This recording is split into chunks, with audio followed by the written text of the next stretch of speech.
Hello, আসসালামু আলাইকুম সবাইকে। আহ, অনেক দিন ধরেই তোমাদের সাথে আমরা বলছিলাম যে এসিএস থেকে আইবি এর যে অ্যাডমিশন কোর্স সেটা শুরু হতে যাচ্ছে। সেইটারই ধারাবাহিকতায় আজকে হলো আমাদের প্রথম ওরিয়েন্টেশন ক্লাস। তো আমরা আজকে ওরিয়েন্টেশন ক্লাসে আমাদের যে টিচার প্যানেল তারা সবাই উপস্থিত আছি, এবং আমরা তোমাদেরকে আজকে আইবি এর সম্পর্কে একটু ধারণা দিব আগে, এবং তারপরে বিবিএ বলতে কি বোঝায়, এখানে আসলে কি নিয়ে আলোচনা হয়। আমরা বেশিরভাগই তোমরা যারা আসো সায়েন্স ব্যাকগ্রাউন্ডের, তারা ইঞ্জিনিয়ারিং সম্পর্কে জানো, মেডিকেল সম্পর্কে জানো, ভার্সিটি সম্পর্কে জানো। আইবি এর যে পুরো এক্সাম প্যাটার্ন থেকে শুরু করে আইবি এর যে প্রসপেক্ট, এগুলো সব কিছুই তোমাদের জন্য একটু নতুন বা একটু ধারণা কম থাকে। ইভেন আমি এটা বলতে পারি, যেমন আমি যখন এইচএসসিতে ছিলাম তখন দেখা যেত আশেপাশের যারা ফ্রেন্ড সার্কেল আছে সবাই সারাক্ষণ এই ইঞ্জিনিয়ারিং নিয়ে কথা বলছে, মেডিকেল নিয়ে কথা বলছে, ভার্সিটি নিয়ে কথা বলছে, আইবিএ নিয়ে খুব একটা কথাবার্তা আসলে হয় না। তো এই কারণে আসলে আইবি রিলেটেড যে সমস্ত নলেজগুলো থাকা দরকার সেগুলোও আসলে থাকে না, যে আসলে কিভাবে পড়লে বা কোন কোন সাবজেক্টগুলো থেকে বেশি প্রশ্ন আসে, বা আসলে ইন্টারে থাকাকালীন অবস্থায় কিভাবে প্রস্তুতি নেওয়া উচিত, আসলে কি আগের থেকে শুরু করতে হয় নাকি অ্যাডমিশনের পরে পড়াশোনা শুরু করলেই চান্স পাওয়া যায়। তো এরকম আসলে বিভিন্ন রকম প্রশ্ন থাকে। এবং আসলে আইবি এর প্রসপেক্ট কি, আইবি এর তে কি কি রিকোয়ারমেন্ট লাগে, আমরা যখন যে কোনো অ্যাডমিশনের সার্কুলার যখন দেয় তখন আসলে কি কি রিকোয়ারমেন্ট চায়, সেগুলো নিয়ে আজকে আমরা কথাবার্তা বলবো। এবং কোন কোন সাবজেক্টের পরীক্ষা হয় এবং ওই সাবজেক্ট থেকে আসলে কেমন ডেপথে প্রশ্ন আসে, এই জিনিসগুলো নিয়ে আমরা আলোচনা করব। এবং সেই সাথে আমাদের আইবি এর যে লাইফ কেমন, আইবিএতে হচ্ছে আমাদের যারা পড়াশোনা করছে তাদের আসলে সামনে ফিউচার স্কোপ কি, তাদের তারা পাশ করার পরে জব পাইতে কতদিন লাগে। তো এই সব বিষয়গুলো নিয়ে আজকে আমরা আলোচনা করব। তো তোমরা যারা লাইভটা দেখছো সবাই একটু কাইন্ডলি শেয়ার করে দাও, কারণ আইবিএ রিলেটেড তথ্য যেহেতু অনলাইনে এমনিতে একটু অপ্রতুল, তো সেই কারণে আশা করব এটা যদি তোমার ফ্রেন্ড সার্কেলের সাথে শেয়ার করে দাও, যাদের ইন্টারেস্ট আছে তারা আশা করি এটা সম্পর্কে আরও ভালো জানতে পারবে। সো মূল ক্লাস কবে থেকে শুরু হবে, আমাদের আইবিএর যে রুটিন এবং আমাদের পুরা কোর্সের যে প্ল্যানিং, সেগুলোও কিন্তু আজকে তোমাদের সাথে আমরা শেয়ার করব। সো আমি শুরুতে আগে একটু তোমাদেরকে আইবিএ সম্পর্কে ধারণা দিয়ে নিব, এবং তারপরে আস্তে আস্তে আমাদের সাথে আরও যে টিচার প্যানেল আছে তাদের সাথেও তোমরা পরিচিত হবা। তো আমরা শুরু করি। প্রথমে যদি একটু স্লাইড থেকে আসি যে আইবি এবং এটার প্রসপেক্টটা কি। তো আইবিএতে আসলে এটা একটা ইনস্টিটিউশন। আমাদের ঢাকা বিশ্ববিদ্যালয়ের আন্ডারে আইবি আছে, জাহাঙ্গীরনগর ইউনিভার্সিটির আন্ডারেও আইবি আছে। এবং আইবিএর যে পুরো কারিকুলাম, এখানে কিন্তু এটাকে দুইটা ভাগে ভাগ করা যায়। আমরা কিন্তু এখানে বিবিএ একটা সেগমেন্ট পাই, একটা পাই হচ্ছে এমবিএ সেগমেন্ট। বিবিএ যেটা, সেটা হচ্ছে তোমরা নর্মালি যে অনার্স লেভেলের কথা বলো, বিবিএটা হচ্ছে একটা অনার্স লেভেলের ডিগ্রি, আর মাস্টার্স লেভেলের ডিগ্রি হচ্ছে এমবিএ। তো আমাদের এখন যে কোর্সটা আমরা শুরু করছি এটা কিন্তু আইবিএ বিবিএ টার্গেট করে, অর্থাৎ এইচএসসি পরীক্ষার পরেই তোমরা যেখানে ক্লাস শুরু করবা। তো আইবিএর যে আসলে মূল যেই টার্গেটটা, যে এখানে আসলে আমাদের দেখা যায় মানে ম্যানেজেরিয়াল যে সমস্ত স্কিলগুলো আছে, একজন মানুষকে, একজন স্টুডেন্টকে বিজনেস লিডার হিসেবে তৈরি করানোর জন্য যে সমস্ত কম্পোনেন্টগুলো দরকার, সেই জিনিসগুলো দিয়ে তৈরি করার চেষ্টা করা হয়। আইবিএ অন্যান্য যে কোনো বিবিএ যে সমস্ত ডিগ্রিগুলো আছে, বিবিএ ডিগ্রি কিন্তু আরও অনেকগুলোর আছে, অনেকগুলো প্রতিষ্ঠানের আছে। তো সেগুলো নিয়ে বিবিএ সম্পর্কে ডিটেলসে কথা বলবে মুয়াজ এবং ওমর। আমি জাস্ট তোমাদেরকে একটু ধারণা দিয়ে যাই যে আমরা যখন যেমন বুয়েটকে খুব একটা প্রেস্টিজিয়াস ইঞ্জিনিয়ারিং স্কুল হিসেবে চিনি, যে ইঞ্জিনিয়ারিং স্কুলের নাম শুনলেই সবাই এক কথায় যেরকম বুয়েটের কথা বলে বা চুয়েট রুয়েট কুয়েটের কথা বলে, মেডিকেলের কথা বললেই সবাই যেরকম ঢাকা মেডিকেলের কথা বলে, ঠিক তেমনি আসলে বিবিএ ডিগ্রি কোত্থেকে নিলে বেস্ট হয়, এইটা আসলে সবার মুখে এক নামে পরিচিত, সেটা হচ্ছে আইবিএ ঢাকা ইউনিভার্সিটি। তো কেন এটার এতটা প্রচার বা প্রসার, তার কারণ হচ্ছে এখান থেকে যে সমস্ত গ্র্যাজুয়েটরা বের হয় তারা দেখা যায় এমন একটা কারিকুলামের মধ্যে দিয়ে যায় এবং এমন একটা অ্যাডমিশন টেস্টের পার করে তারা আসে, যার ফলে তাদের যে স্কিল বা তাদের যে কোয়ালিটি, সেটা দেখা যায় অন্য সবার থেকে একটু ডিফারেন্ট থাকে, একটু আলাদা থাকে। তো এটার কারণে দেখা যায় জব মার্কেটে যত লোকাল কোম্পানিগুলো আছে বা মাল্টিন্যাশনাল কোম্পানিগুলো আছে, তারা সব সময় চায় যে আইবিএ গ্র্যাজুয়েটদেরকে আগে রিক্রুট করতে। আইবিএতে, ঢাকা ভার্সিটির আইবিএতে প্রথমে যেই পরীক্ষাটা হয় সেখানে দেখা যায় 180 জন প্রথমে চান্স পায়। 180 জন থেকে সেখানে ভাইভাতে আরও 60 জনকে বাদ দেওয়া হয় এবং লাস্টে 120 জন একটা ব্যাচে ক্লাস করতে পারে। তো স্বাভাবিকভাবেই এটা ওমর মুয়াজ তোমাদেরকে আরও শেয়ার করবে যে যখন তারা 4th ইয়ারে থাকে তখনই আসলে তাদের কাছ থেকে মানে তাদের কাছে বিভিন্ন লোকাল এবং মাল্টিন্যাশনাল কোম্পানিগুলো থেকে জব অফার আসতে শুরু করে। তো বিষয়টা এরকম হয় যে আইবিএ থেকে পাশ করে স্টুডেন্ট কি জব করবে নাকি করবে না এটা তার নিজের ডিসিশন। বিষয়টা এরকম হয় না যে আমাকে কি চাকরিতে নিবে কি না। তো যার কারণে যেটা দেখা যায় যে সবারই একটা আগ্রহ থাকে শুরু থেকেই আইবিএর একটা ডিগ্রি নেওয়ার জন্য। তো আইবিএ সম্পর্কে টুকটাক তোমাদেরকে একটু ধারণা দেওয়ার চেষ্টা করলাম। এরপরে আমাদের বিবিএ সম্পর্কে, যে তোমরা জানো যে ইঞ্জিনিয়ারিং ডিগ্রিতে কি হয়, তারপর মেডিকেলে কি হয়, বিবিএ সম্পর্কে একটু ধারণা সবারই একটু কম থাকে। তো আমরা একটু ছোট করে আইবিএর বিবিএ ডিগ্রির জন্য কি কি লাগে সেইগুলো একটু তোমাদের সাথে এই মুয়াজ এবং ওমর দুইজনই আলোচনা করবে। তো বিবিএ ডিগ্রির জন্য যেরকম ধরো যে সায়েন্সের আমরা যা যা পড়ে আসছি, এখানে যে সমস্ত স্টুডেন্টরা আসো বেশিরভাগই সবাই সায়েন্স ব্যাকগ্রাউন্ডের। তো সায়েন্সে যেরকম আমাদের ইঞ্জিনিয়ারিংয়ে যদি পড়তে যাও তাহলে ফিজিক্স, কেমিস্ট্রি, ম্যাথ এগুলো বেশি লাগে। তারপর মেডিকেলে যদি পড়তে যাও বায়োলজির প্রাধান্য বেশি থাকে। সো বিবিএ যদি পড়তে যাই তাহলে কি ভাই সায়েন্সের আসলে আদৌ কিছু লাগে কিনা, বা আসলে এখানে আর্টস কমার্স যারা আছে তারাও কি আসলে বিবিএ ডিগ্রি নিতে পারে কিনা, এই সমস্ত বিস্তারিত ওমর এবং মুয়াজ তোমাদের সাথে আলোচনা করবে। ওকে, হ্যালো এভরিওয়ান, আসসালামু আলাইকুম। তো এখন আমি আর ওমর তোমাদের সাথে হোয়াট ইজ বিবিএ বা বিবিএতে আমরা কি কি জিনিস নিয়ে পড়াশোনা করে থাকি এইটা নিয়ে আমি একটু তোমাদের সাথে আলোচনা করার চেষ্টা করব। সো বেসিক্যালি আমরা বিবিএ ডিগ্রিতে বিজনেসের যে জিনিসপত্রগুলো ওইগুলো নিয়ে মেইনলি আমরা পড়াশোনা করে থাকি, like finance, marketing, accounting, economics, এই বিষয়গুলো নিয়ে আমাদের মেইনলি কোর্সগুলো থাকে। প্লাস বিবিএ কিন্তু একটা জেনারেলাইজ ডিগ্রি, ঠিক আছে? আমি যদি বিবিএ ডিগ্রিটা অর্জন করি আমি কিন্তু জাস্ট মানে অ্যাকাউন্টিং, ফাইন্যান্স, মার্কেটিংয়ের এক্সপার্ট হব না, আমি কিন্তু অনেকগুলা জেনারেল যেসব বিষয়বস্তু আছে এইসব নিয়েও কিন্তু আমাদেরকে পড়ানো হয়। যেমন ফর এক্সাম্পল আমরা কিন্তু যখন আমাদের সেকেন্ড ইয়ারে ছিলাম আমরা হলো গিয়ে সায়েন্সের কোর্স করেছি, আমরা ফিজিক্স, কেমিস্ট্রি, বায়োলজির কোর্স করেছি, দেন আমরা জিওগ্রাফির কোর্স করেছি, আমরা গ্লোবাল বিজনেস এনভায়রনমেন্টের যে কোর্সটা করেছি, আমরা আমরা আর কি কি কোর্স করছি, লয়ের কোর্স করেছি আমরা।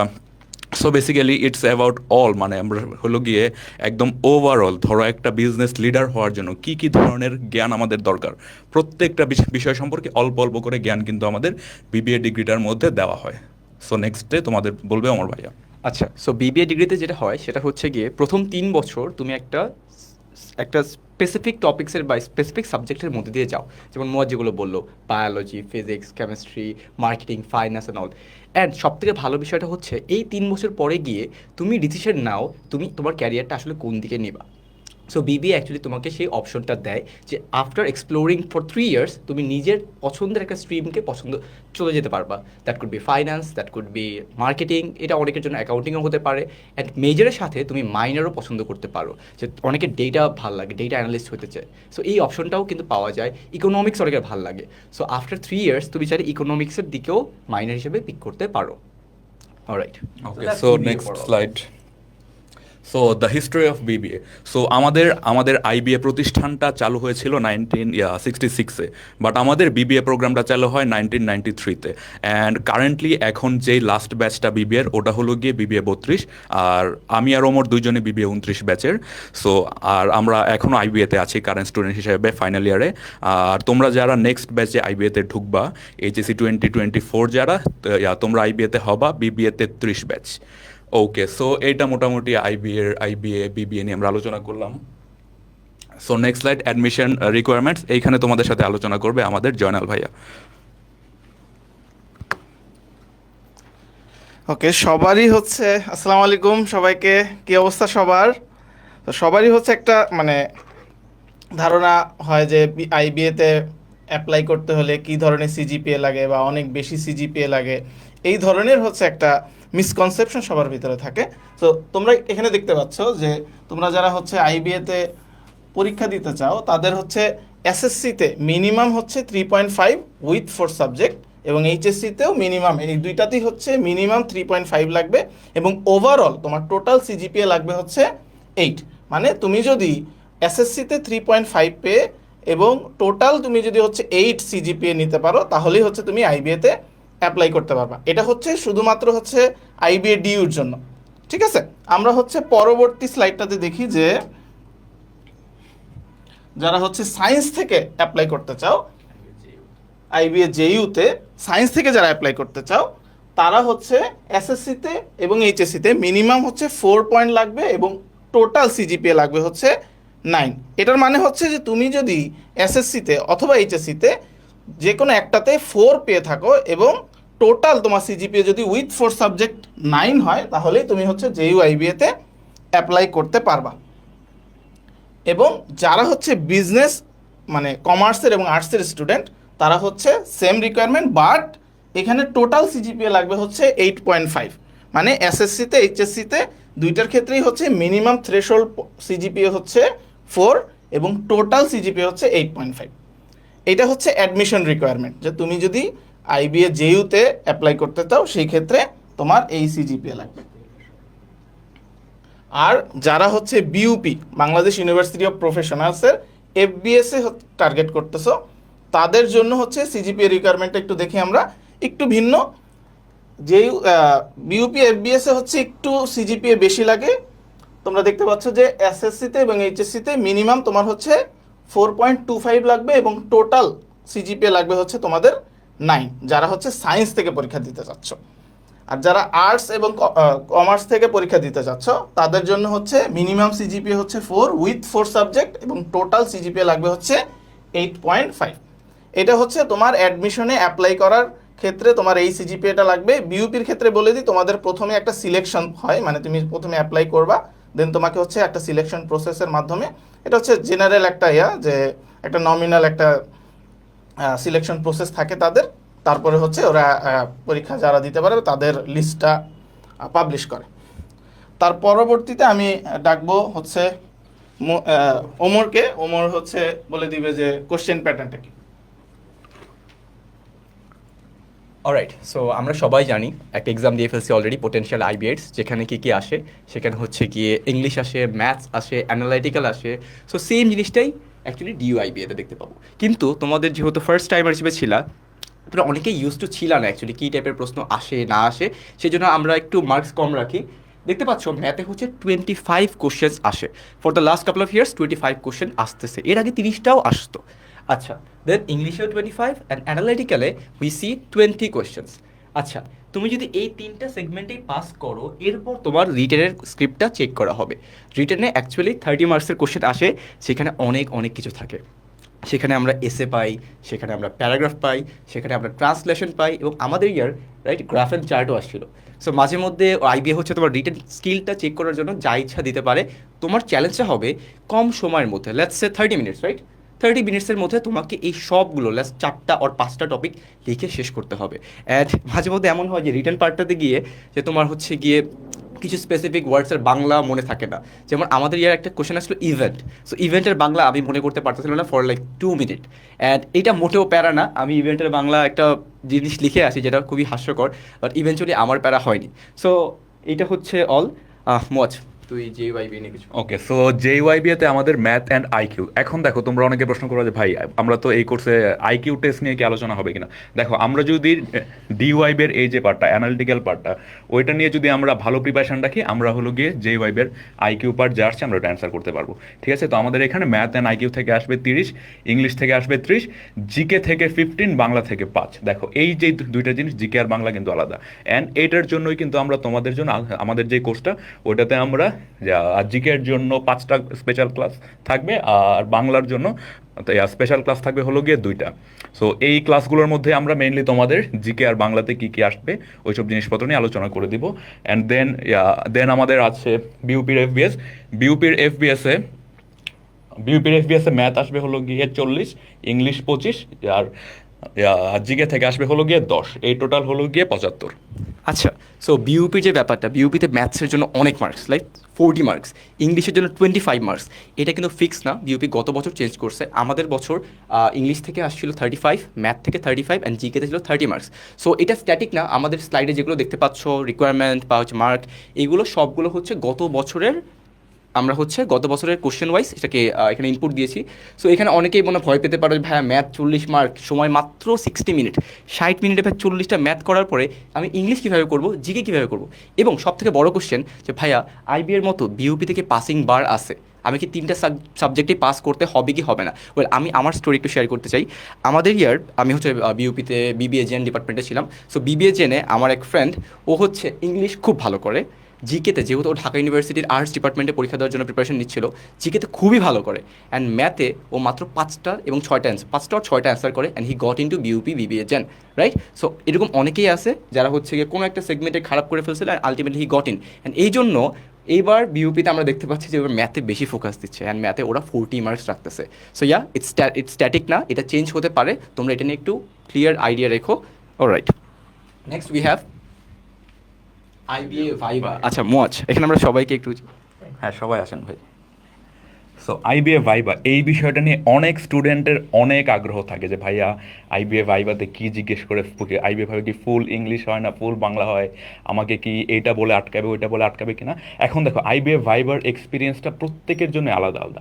আইবিএ ভাইবার কোনো গতানুগতিক কোনো স্ট্রাকচার নেই যে এইটাই জিজ্ঞেস করবে তোমাকে, বা প্রত্যেকটা স্টুডেন্টের ক্ষেত্রে এইরকমভাবে আগাবে ভাইবাটা। এটা জাস্ট ওইখানের যেই এনভায়রনমেন্টটা থাকে, ওই এনভায়রনমেন্ট ওয়াইজ আমার হলো গিয়ে ভাইবাটা আগায়। যেমন ধরো, সাপোজ আমরা এখানে আসছি সবাই, আমরা সবাই আমাদের এক্সপিরিয়েন্স বলবো। আমার ভাইবাতে আমার সাথে ক্রিকেট খেলা নিয়ে আলাপ করছিল।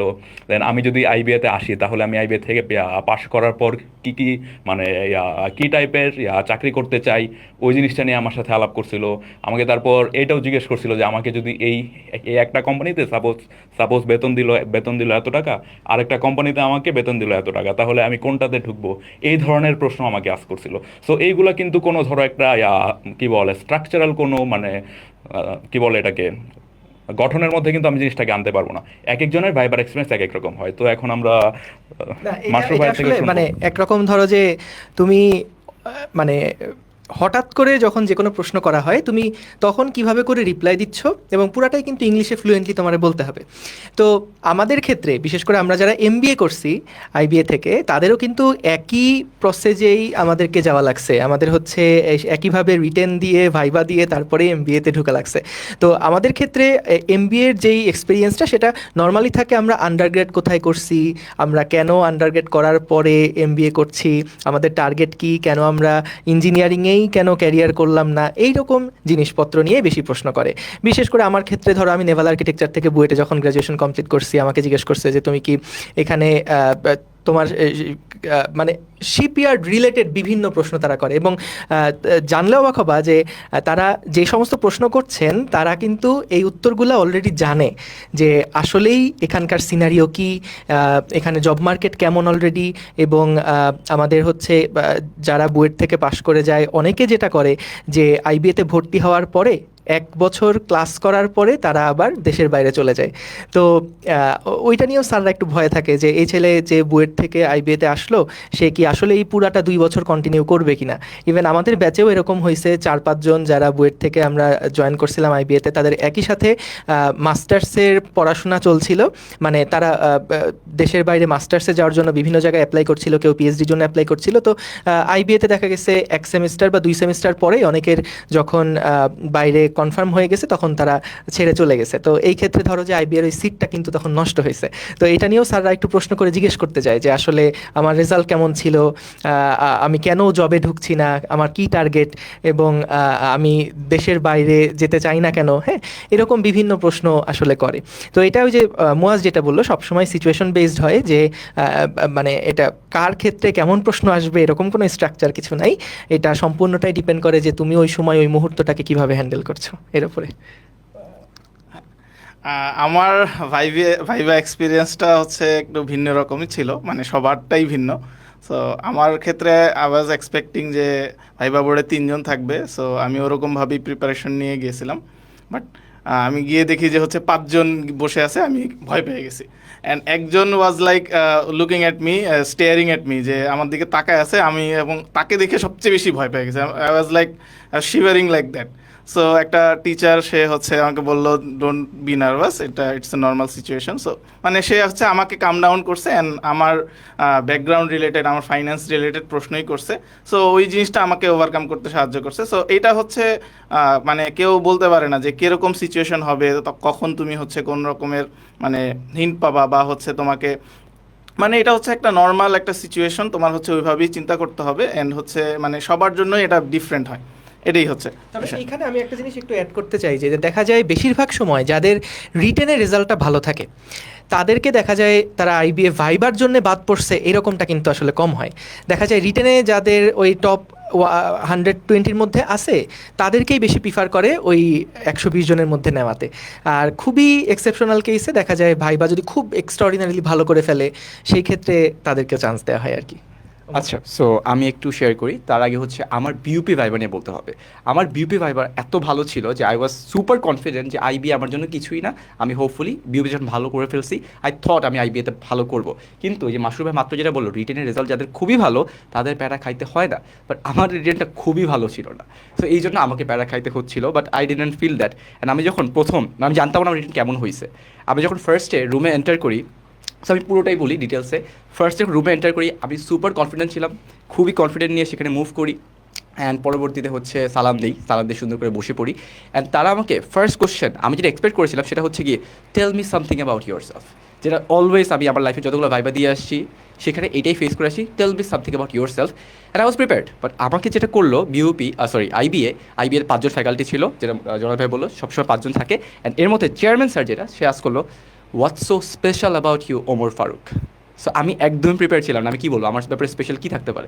দেন আমি জাস্ট লাইক 1-2 সেকেন্ডস পরে বললাম যে স্যার আমি হচ্ছে গিয়ে লিডারশিপে ভালো, মানে আমার যেগুলো পজিটিভ সাইড সেগুলো বললাম, যে আমি লিডারশিপে ভালো, আমি কনফিডেন্ট গাই। অ্যান্ড যখন আমি ওয়ার্ডগুলো বলতেছি তখনই খেয়াল করলাম যে পাশের টিচাররা যেটা বললো স্টেয়ার করে থাকে, তারা শুধু স্টেয়ারই করে নাই, তারা আমাকে নোট করছে আমার এই ওয়ার্ডগুলোকে, যে কনফিডেন্স অ্যান্ড হচ্ছে গিয়ে লিডারশিপ। পরবর্তীতে একজন ফ্যাকাল্টি আমাকে আস্ক করলো, alright so you are a leader right, তুমি আমাদেরকে এখন লিড করে দেখো। অ্যান্ড ওই মোমেন্টে আমার মানে আমি ছিলাম মনে হয় আমি জাস্ট স্তব্ধ হয়ে পড়ছি যে আমি এখন কী করতে পারি, আমি তো কিছুই করতে পারবো না। অ্যান্ড 3 সেকেন্ডস পরে যে চেয়ারম্যান স্যার ছিল তিনি বললেন যে আচ্ছা তুমি বস, টিচারকে বললো বাদ দাও। আবারও same question, Omar what's so special about you.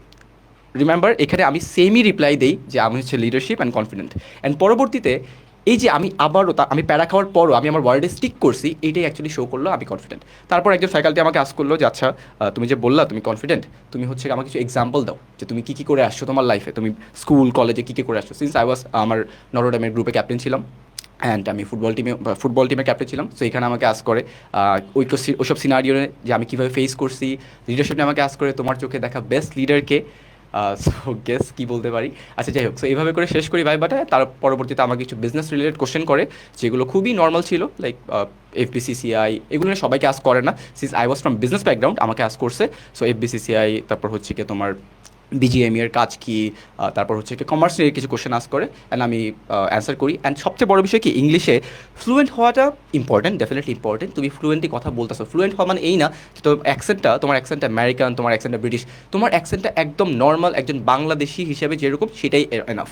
তোমাকে কারো কপি করতে হবে না। তোমাকে লেটস আয়নাতে তুমি যদি এক্সামের কয়েকদিন আগে মাসখানেক তুমি যদি একটু প্র্যাকটিস করো, 5 মিনিট 10 মিনিট আধা ঘন্টা, ইটস মোর দ্যান এনাফ। তোমাকে ওই ফ্লুয়েন্ট ওকে কপি করতে হবে। আমি যদি আমেরিকান কথা না বলি, আমি যদি ব্রিটিশ অ্যাকসেন্টে না যাই, তাহলে আমাকে বাদ দিয়ে দিবে। এটা একটা মিসকনসেপশন। আরেকটা জিনিস হচ্ছে গিয়ে মিথ্যা বলা যাবে না। IBA faculties know about everything. তুমি যদি কিছু একটা মিথ্যা বলে ফেলো, তারা তোমাকে প্যারা দিতে বাধ্য এবং প্যারা দিবে, এবং তুমি প্যারাটা নিতে পারবা না, পরবর্তীতে you will be eliminated. So সব থেকে বড় বিষয় হচ্ছে গিয়ে কনফিডেন্ট থাকা, কাম থাকা, সুন্দর করে তাদের দিকে চোখে থেকে কথা বলা, খুবই হাম্বল থাকা, অ্যান্ড মিথ্যা না বলা। Right, this is all. এখানে আমি একটু বলে রাখি, শোনো, অনেকে যারা নতুন দেখছো তারা হয়তো মনে করতে পারো ভাই প্রথম পরীক্ষায় কিন্তু কি ভাইবা কিনা। আগে রিটেন হয়ে 180 জনকে সিলেক্ট করে, তারপরে সবার ভাইবা হয়, 180 জনের ভাইবা হয়, সেইখান থেকে 120 জনকে চান্স পাওয়ায় আর কি। আচ্ছা, শেখ মুজিবুর রহমান বলিনি, আমি বলছিলাম হচ্ছে কি, since আমি ফুটবল নিয়ে আমার ভাইবাটা ড্রাইভ করছি পুরোপুরি, যেহেতু আমি বলছিলাম ফুটবল আমি পছন্দ করি এই সব কিছু, সেই জন্য আমি হচ্ছে বলেছিলাম সার্জিও রামোস, যাকে আমি একদমই পছন্দ করি না। আচ্ছা, সো আইবিএ অ্যাডমিশনটা কেন ডিফারেন্ট, এটা নিয়ে আমি একটু ছোট করে কথা বলে তারপরে ওদের কাছে যাব। যারা বিবিএর জন্য প্রস্তুতি নিচ্ছ বা নিবা আইবিএ বিবিএর জন্য, তাদেরকে বলে রাখি যে ভাই আমার কি ইন্টারমিডিয়েটে যেই টাইপের ম্যাথ করছি সেই ম্যাথগুলা করা লাগবে কি না? উত্তর হচ্ছে না। ইন্টারমিডিয়েটে যে ফিজিক্স কেমিস্ট্রি বায়োলজি পড়ছো সেগুলার থেকে কোনো প্রশ্নই আসবে না। প্রশ্নগুলা সবই আসে হচ্ছে যে তোমার আসলে অ্যাপটিটিউড টেস্ট কেমন, হ্যাঁ, তোমার ধরো যে তুমি খুব দ্রুত সময়ের মধ্যে কিভাবে ডিসিশন নিয়ে অ্যান্সার করতে পারছো সেটার উপরেই কিন্তু মূল টেস্টটা হয়। এবং দেখা যায় অন্যান্য যে সমস্ত অ্যাডমিশন টেস্টগুলো আছে সেগুলাতে কিছুটা মুখস্থ নির্ভরতা, সূত্র মুখস্থ বলো বা ইনফরমেশন মুখস্থ বলো, সেরকম কিছু ব্যাপার থাকে। কিন্তু আইবি অ্যাডমিশনে কিন্তু আমাদের এই মুখস্থের যে ব্যাপারগুলো সেগুলো কিন্তু তুলনামূলক কম, নাই বললেই চলে। যেই টাইপের ম্যাথ প্রবলেমগুলো থাকে সেগুলো তুমি দেখবা ক্লাস 9-10-এ যখন বীজগণিত পাটিগণিত করছো সেই টাইপের ম্যাথ প্রবলেমই আসে। এবং ইংরেজি যা তা কিন্তু মোটামুটি 12 বছর ধরে ইংরেজি পড়ছো, ইংলিশ মোটামুটি তুমি যদি 3 থেকে 4 মাস একটু রেগুলার প্র্যাকটিসের মধ্যে থাকো তাহলেই ইংরেজিটা কাভার হয়ে যায়। অ্যানালিটিক্যাল সম্পূর্ণ একটা হোল নিউ টপিক, এইটা আমরা ইন্টারমিডিয়েটে থাকতে কখনোই আগে প্রিপারেশন নেই না। এবং এটা আসলে এই 3টা সাবজেক্টের মধ্যে সবচেয়ে সহজ। অ্যানালিটিক্যাল দেখবা প্রবলেমগুলো অনেকটা পাজল সলভিংয়ের মতন। তুমি যদি এই যে কিছু ইনফরমেশন থাকে, প্রথম একটা প্যাসেজ থাকে, তার উপরে বেস করে কিছু প্রশ্ন থাকে, আমরা এগুলো নিয়ে ডিটেলসে কথা বলবো। তো মূল কথা বলার উদ্দেশ্য হচ্ছে যে আইবিএতে যারা চান্স পায় এরা মেজরিটি কিন্তু ইন্টারমিডিয়েট পরীক্ষার পরে, এইচএসসি পরীক্ষার পরে তারা প্রস্তুতি নেওয়াটা শুরু করে। তোমরা দেখছো engineering preparation, medical preparation, varsity preparation বা যখন যে এরকম টাইপের প্রিপারেশনগুলো হয় তখন কিন্তু ইন্টারমিডিয়েটের যে কনসেপ্টগুলো থাকে সেগুলো কাজে লাগে, সেগুলা থেকে ভালো একটা প্রস্তুতি থাকতে হয়। কিন্তু আইবিএর প্রিপারেশনটা সম্পূর্ণ আলাদা। এখানে ইন্টারমিডিয়েটের কোনো কনসেপ্টই তোমার লাগবে না। শুধুমাত্র মানে তুমি যদি চাও যে ভাই সায়েন্স আর ভালো লাগতেছে না, আমি সায়েন্স থেকে বাইরে হতে চাই, কোন ভুলে সায়েন্সে ঢুকছিলাম, আমি আর সায়েন্স চাই না, তাদের জন্য বলবো যে তোমরা যদি সায়েন্স অ্যাভয়েড করতে চাও সেই ক্ষেত্রে আইবিএর প্রিপারেশনটা নিতে পারো। সো আইবিএর মধ্যেও যে একেবারে সায়েন্স নাই তা না, সায়েন্স আছে, কিন্তু এগুলো ওই ফিজিক্স কেমিস্ট্রি ম্যাথ ওই লেভেলের না। তো আরও কোন দিক থেকে ডিফারেন্ট সেগুলা মুয়াজ, ওমর ওরা অ্যাড করবে। ওকে, ঠিক আছে। ওকে, তো আমি এখন আইবি এর ম্যাথ পার্টটা নিয়ে একটু আলোচনা করি। দেখো, আমাদের আইবিএতে যে প্রশ্নগুলো আসে, ধরো ওই একটা প্রশ্ন আমি এখন তোমরা যারা আছো আমি তোমাদের একজনকে একটা ম্যাথ কোশ্চেন দিলাম। ম্যাথ কোশ্চেনের টোটাল ম্যাথ হলো গিয়ে 25টা। আমি তোমাদেরকে টাইম দিলাম হলো 2 আওয়ার টাইম দিলাম, আর আমি তোমাদেরকে সাথে ক্যালকুলেটর দিয়ে দিলাম। তোমরা প্রত্যেকেই 25-25 পাবা, তোমরা প্রত্যেকেই 25-25 পাবা। কারণ আমাদের আইবিএতে যেই সব ম্যাথ আসে প্রত্যেকটা টপিক আমরা ক্লাস 8-9-10-এ পড়ছি, জাস্ট ওইগুলা থেকে একটু অ্যাডভান্স লেভেলের জিনিস আছে। আর যেই প্রশ্নটা হয় ইংলিশে, এই কারণে অনেক স্টুডেন্টরা হলো গিয়ে ঘাবড়ায় যায়, অনেক স্টুডেন্টরা আইবিএ ম্যাথ নিয়ে হলো গিয়ে ভয় পায়, ঠিক আছে। সো এখন আমাদের আইবিএ পরীক্ষায় আমরা যদি ভালো করতে চাই, মানে আমাদের 1 নাম্বার যে স্কিলটা দরকার সেটা হলো অ্যাপটিটিউড মানে কি, আমার কি পরিমাণ দক্ষতা আছে। এই জিনিসটার জন্য আমার হলো গিয়ে ম্যাথে কি টপিক আমরা পড়তেছি ওই টপিকগুলার একদম হলো গিয়ে বেসিক থেকে আরম্ভ করে কি হচ্ছে না হচ্ছে, একটা লাইনের পর যে আমি আরেকটা লাইন আসতেছি, আমি একটা ইকুয়েশন লিখতেছি, একটা ইকুয়েশনের এক লাইন থেকে আরেক লাইনে আমি আসলাম কীভাবে, ওই জিনিসগুলো আমাকে খুব ভালো মতো আন্ডারস্ট্যান্ড করতে হয়। অ্যান্ড ওই জিনিসগুলোই আমি যখন ক্লাস নেবো ম্যাথে, আমি ক্লাস নেবো, মাসরু ভাই ক্লাস নেবেন, ওমর ক্লাস নেবে, জয়নাল ভাই ক্লাস নেবে, এই জিনিসগুলো নিয়ে আমরা তোমাদের সাথে মানে এই বিষয়গুলো নিয়ে আলোচনা করার চেষ্টা করবো যে তোমাদের কীভাবে একদম হলো গিয়ে বেসিকটা ক্লিয়ার। ওইটা যদি তোমাদের ক্লিয়ার হয়ে যায় বেসিকটা, তাহলে দেখবা তোমরা ধরো আইবিএতে আমাদের আইবিএর যেই ম্যাথ পার্টটা ওটাতে ধরো তোমরা যদি 25-এর মধ্যে 16, 17, 18 পাও, তোমরা মোটামুটি ভালো একটা রেজাল্ট মানে এক্সপেক্ট করতে পারো। নেক্সট পার্ট শুরু করবে ওমর। আচ্ছা, সো মুয়াজ এখানে যেটা বললো অ্যাপটিটিউড, রাইট? অ্যাপটিটিউড হচ্ছে natural ability to learn something. তুমি হচ্ছে ন্যাচারালি কি লার্ন করতে পারো সেই স্কিলটা চেক করা হয় আইবিএ, যেখানে নলেজকে অতটা প্রাধান্য দেওয়া হয় না।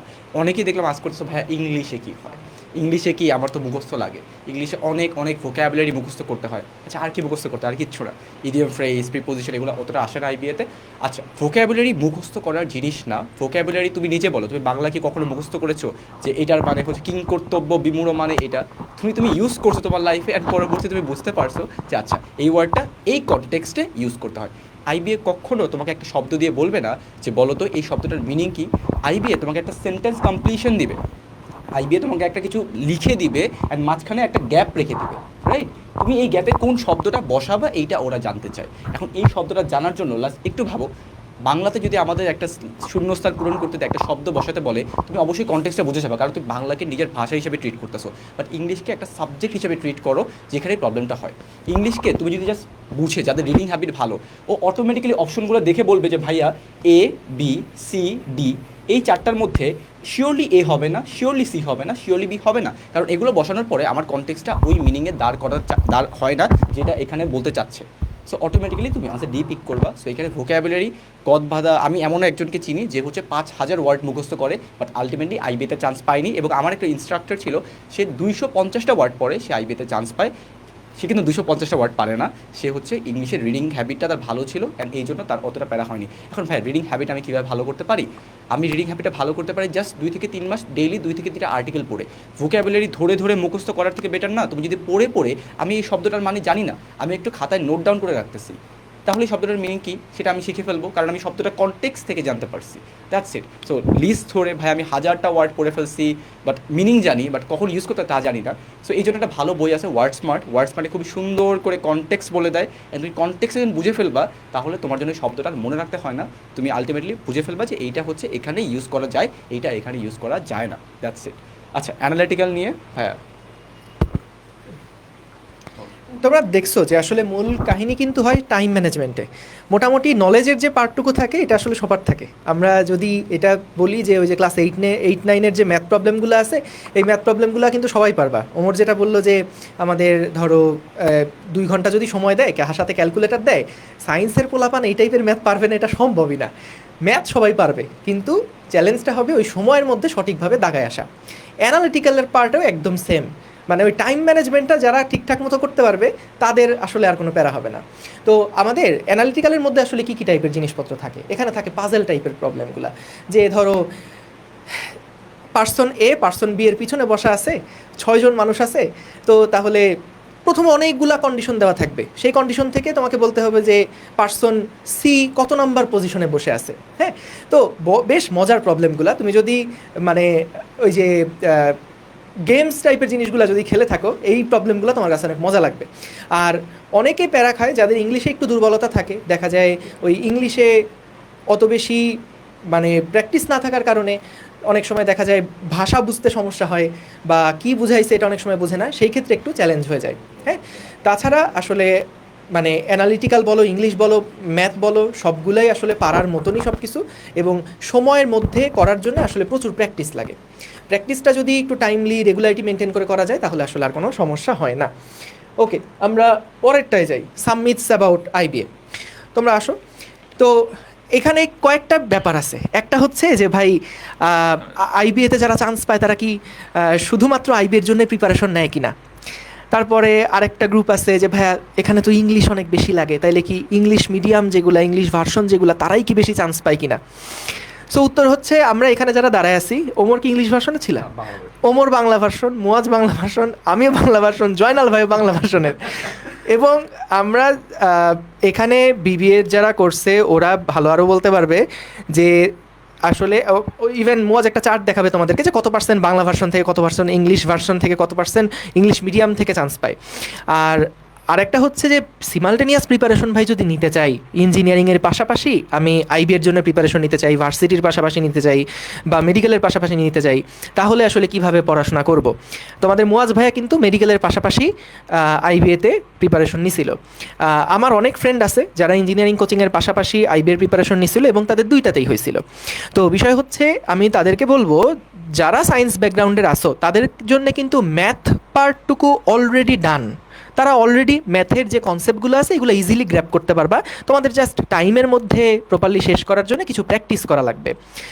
যাদের ইংলিশে ভালো দখল আছে, যারা মনে করো যে ভাই না ইংলিশ আমি কনফিডেন্ট, আমি হয়তো একটু ঘষা মাজা লাগবে কিন্তু আমি মোটামুটি ইংলিশ দেখে আমার ভয় লাগে না। তারা এই 3-4 মাসে আমরা যেভাবে গাইড করব, আমরা যেভাবে করে তোমাদেরকে যা যা পড়তে বলবো, এগুলা যদি ডেইলি এভারেজে 2 থেকে 2.5 ঘন্টা যদি সেলফ স্টাডি করতে পারো রেগুলার বেসিসে, তাহলে তোমার আইবিএর জন্য স্পেশাল আর কিছুই লাগবে না। আমাদের রেগুলার ক্লাসগুলো করবে এবং পাশাপাশি 2 থেকে 2.5 ঘন্টা সেলফ স্টাডিটা মাস্ট, ওটা প্র্যাকটিসের জন্য, তোমার এফিসিয়েন্সি বাড়ানোর জন্য এইটুকু তোমার লাগবেই।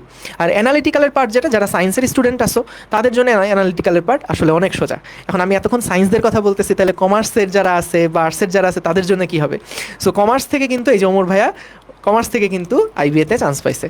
সো ওমর, যদি তোমার কথা বলো।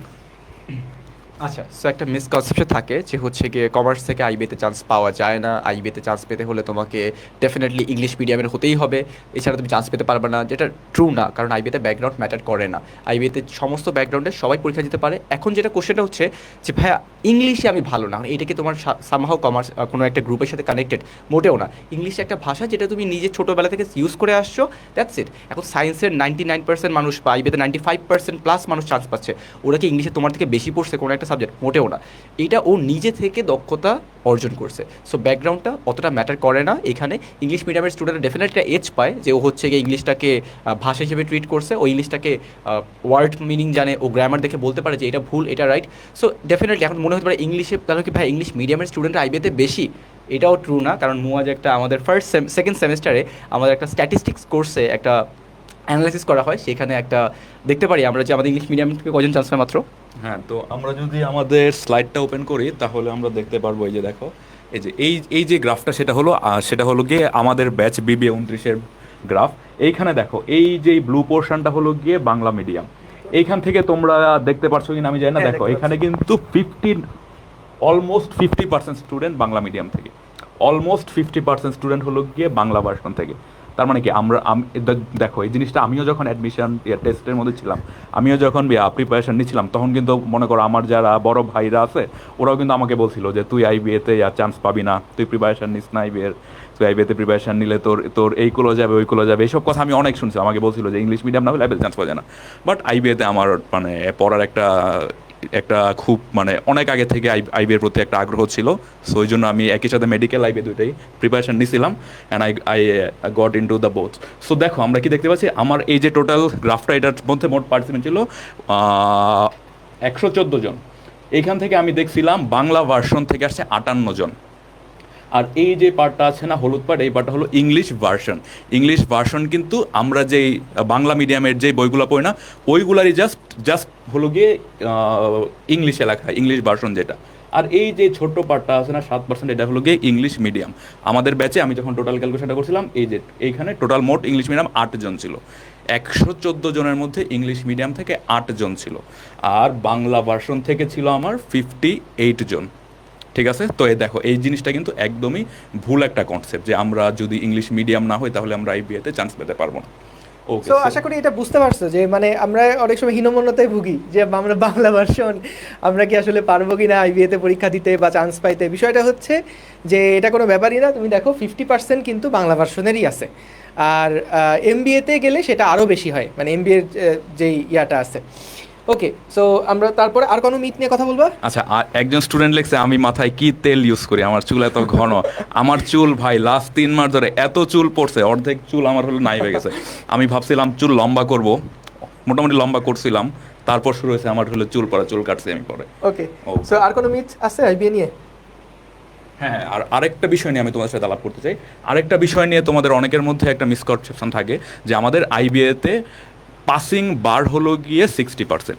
এই জিনিসটা কিন্তু মানে পুরাপুরি ট্রু না। কারণ দেখো আমাদের আইবিএতে কি হয়, আইবিএতে আমরা ধরো 6000 জন পরীক্ষা দিলাম বা 5000 জন পরীক্ষা দিলাম, এইখান থেকে টপ 180 জনকে আমাদেরকে হলো গিয়ে ফার্স্টে আইবিএ সিলেক্ট করে ফার্স্ট রাউন্ডে। তো এখন তুমি ধরো, আমি ধরলাম আমাদের বছরই ম্যাথ প্রশ্নটা ছিল মোটামুটি ইজি, ইংলিশটা ছিল কঠিন।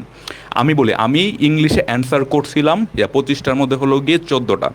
এখন দেখো তোমরা যদি 60% যদি ওই ক্যালকুলেশনটা আনো, তাহলে 25-এর 60% হয় কত?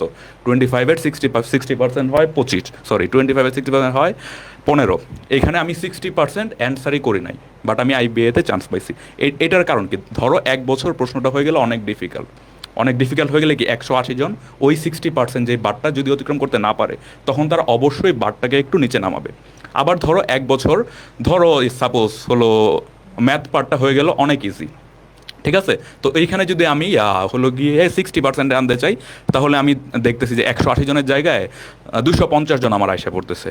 250 জনের মার্ক 60%-এর চেয়ে বেশি। ওই টাইমে কী করবে আইবিএ? কি 250 জনকে নিবে?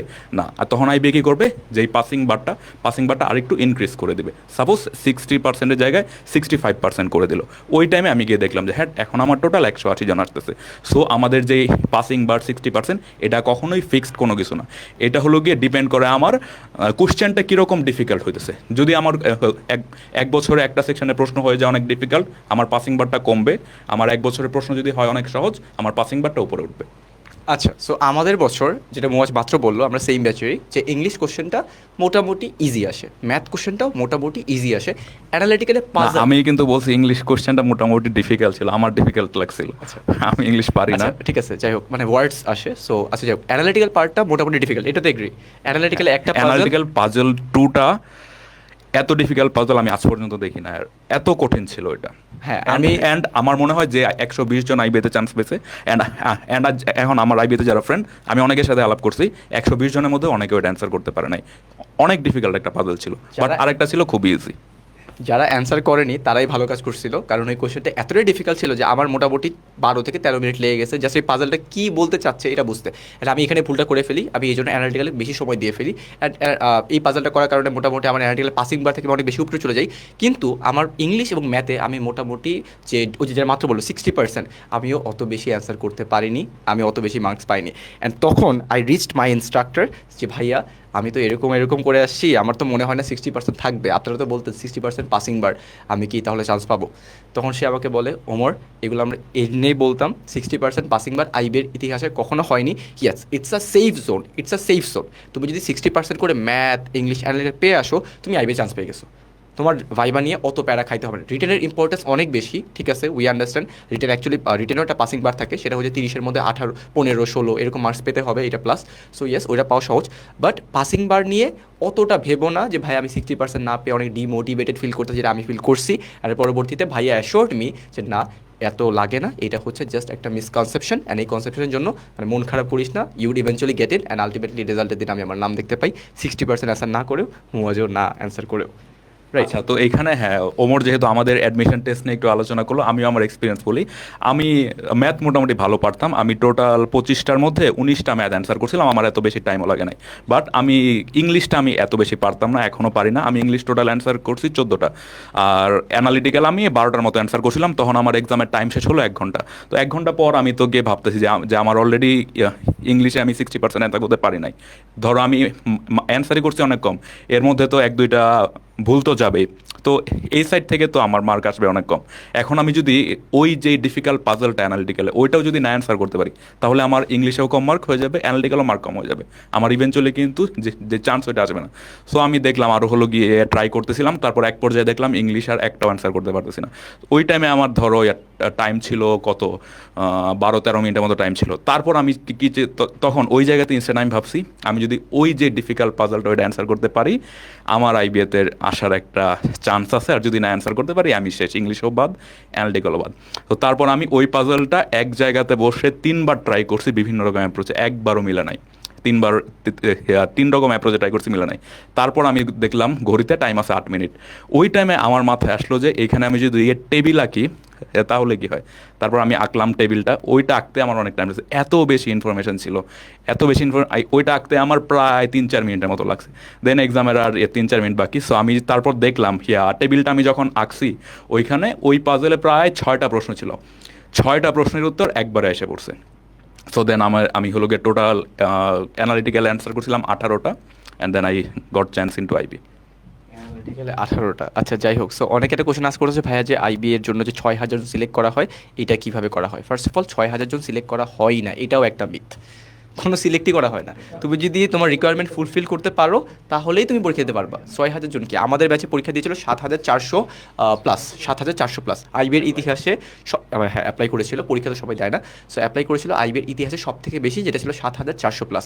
গত বছর ছিল প্রায় 6000-এর মতো, তার আগের বছর ছিল 5000-এর মতো। সো এটা ভ্যারি করে, এটা হচ্ছে গিয়ে ভ্যারি করে যে ওই বছর কতজন পরীক্ষা দিতে চায়। মূলত সবার একটা মিসকনসেপশন থাকে যে আইবিএতে পরীক্ষা দিতে ভাই আমার ইংলিশ অনেক জোস হতে হবে, ম্যাথমেটিক্যালি আমি অলিম্পিয়াড উইনার হতে হবে আমার জন্য, এটা অ্যানালিটিক্যাল অ্যাবিলিটি আইকিউ অনেক ভালো হতে হবে। অ্যাকচুয়ালি কিছুই ট্রু না, কারণ আমি চান্স পাইছি, সো আলটিমেটলি সবাই পারবো। মুয়াজ আর ওমর অনেক হাম্বল মানুষ, হ্যাঁ। ওরা ওরা খালি সারাক্ষণ বলতেছে আমি পারি না পারি না, হ্যাঁ তাও চান্স পেয়ে গেছি। আসলে ব্রিলিয়ান্ট যেগুলো থাকে, হিপোক্রেট, হ্যাঁ এরা সারাক্ষণ এমনিই কথা বলে যে হ্যাঁ আরে আমি তো পড়াশোনা না করে চান্স পাইছি। যাই হোক, তো এসিএস কেন, এসিএস এর কোর্স তোমরা কেন কেন তোমরা অলরেডি সবাই জানো, যারা ইঞ্জিনিয়ারিং করছো, মেডিকেল আসো বা একাডেমিক লাইফটা এসিএস এর সাথে পার করছো, এফআরবিতে ছিলা, তোমরা অলরেডি জানো যে এসিএস এর ক্লাসের কোয়ালিটি কেমন হয়। এবং একটা ধারণাই এরকম আছে যে অনলাইন মানেই হচ্ছে এসিএস, আর বাকি আছে অফলাইন।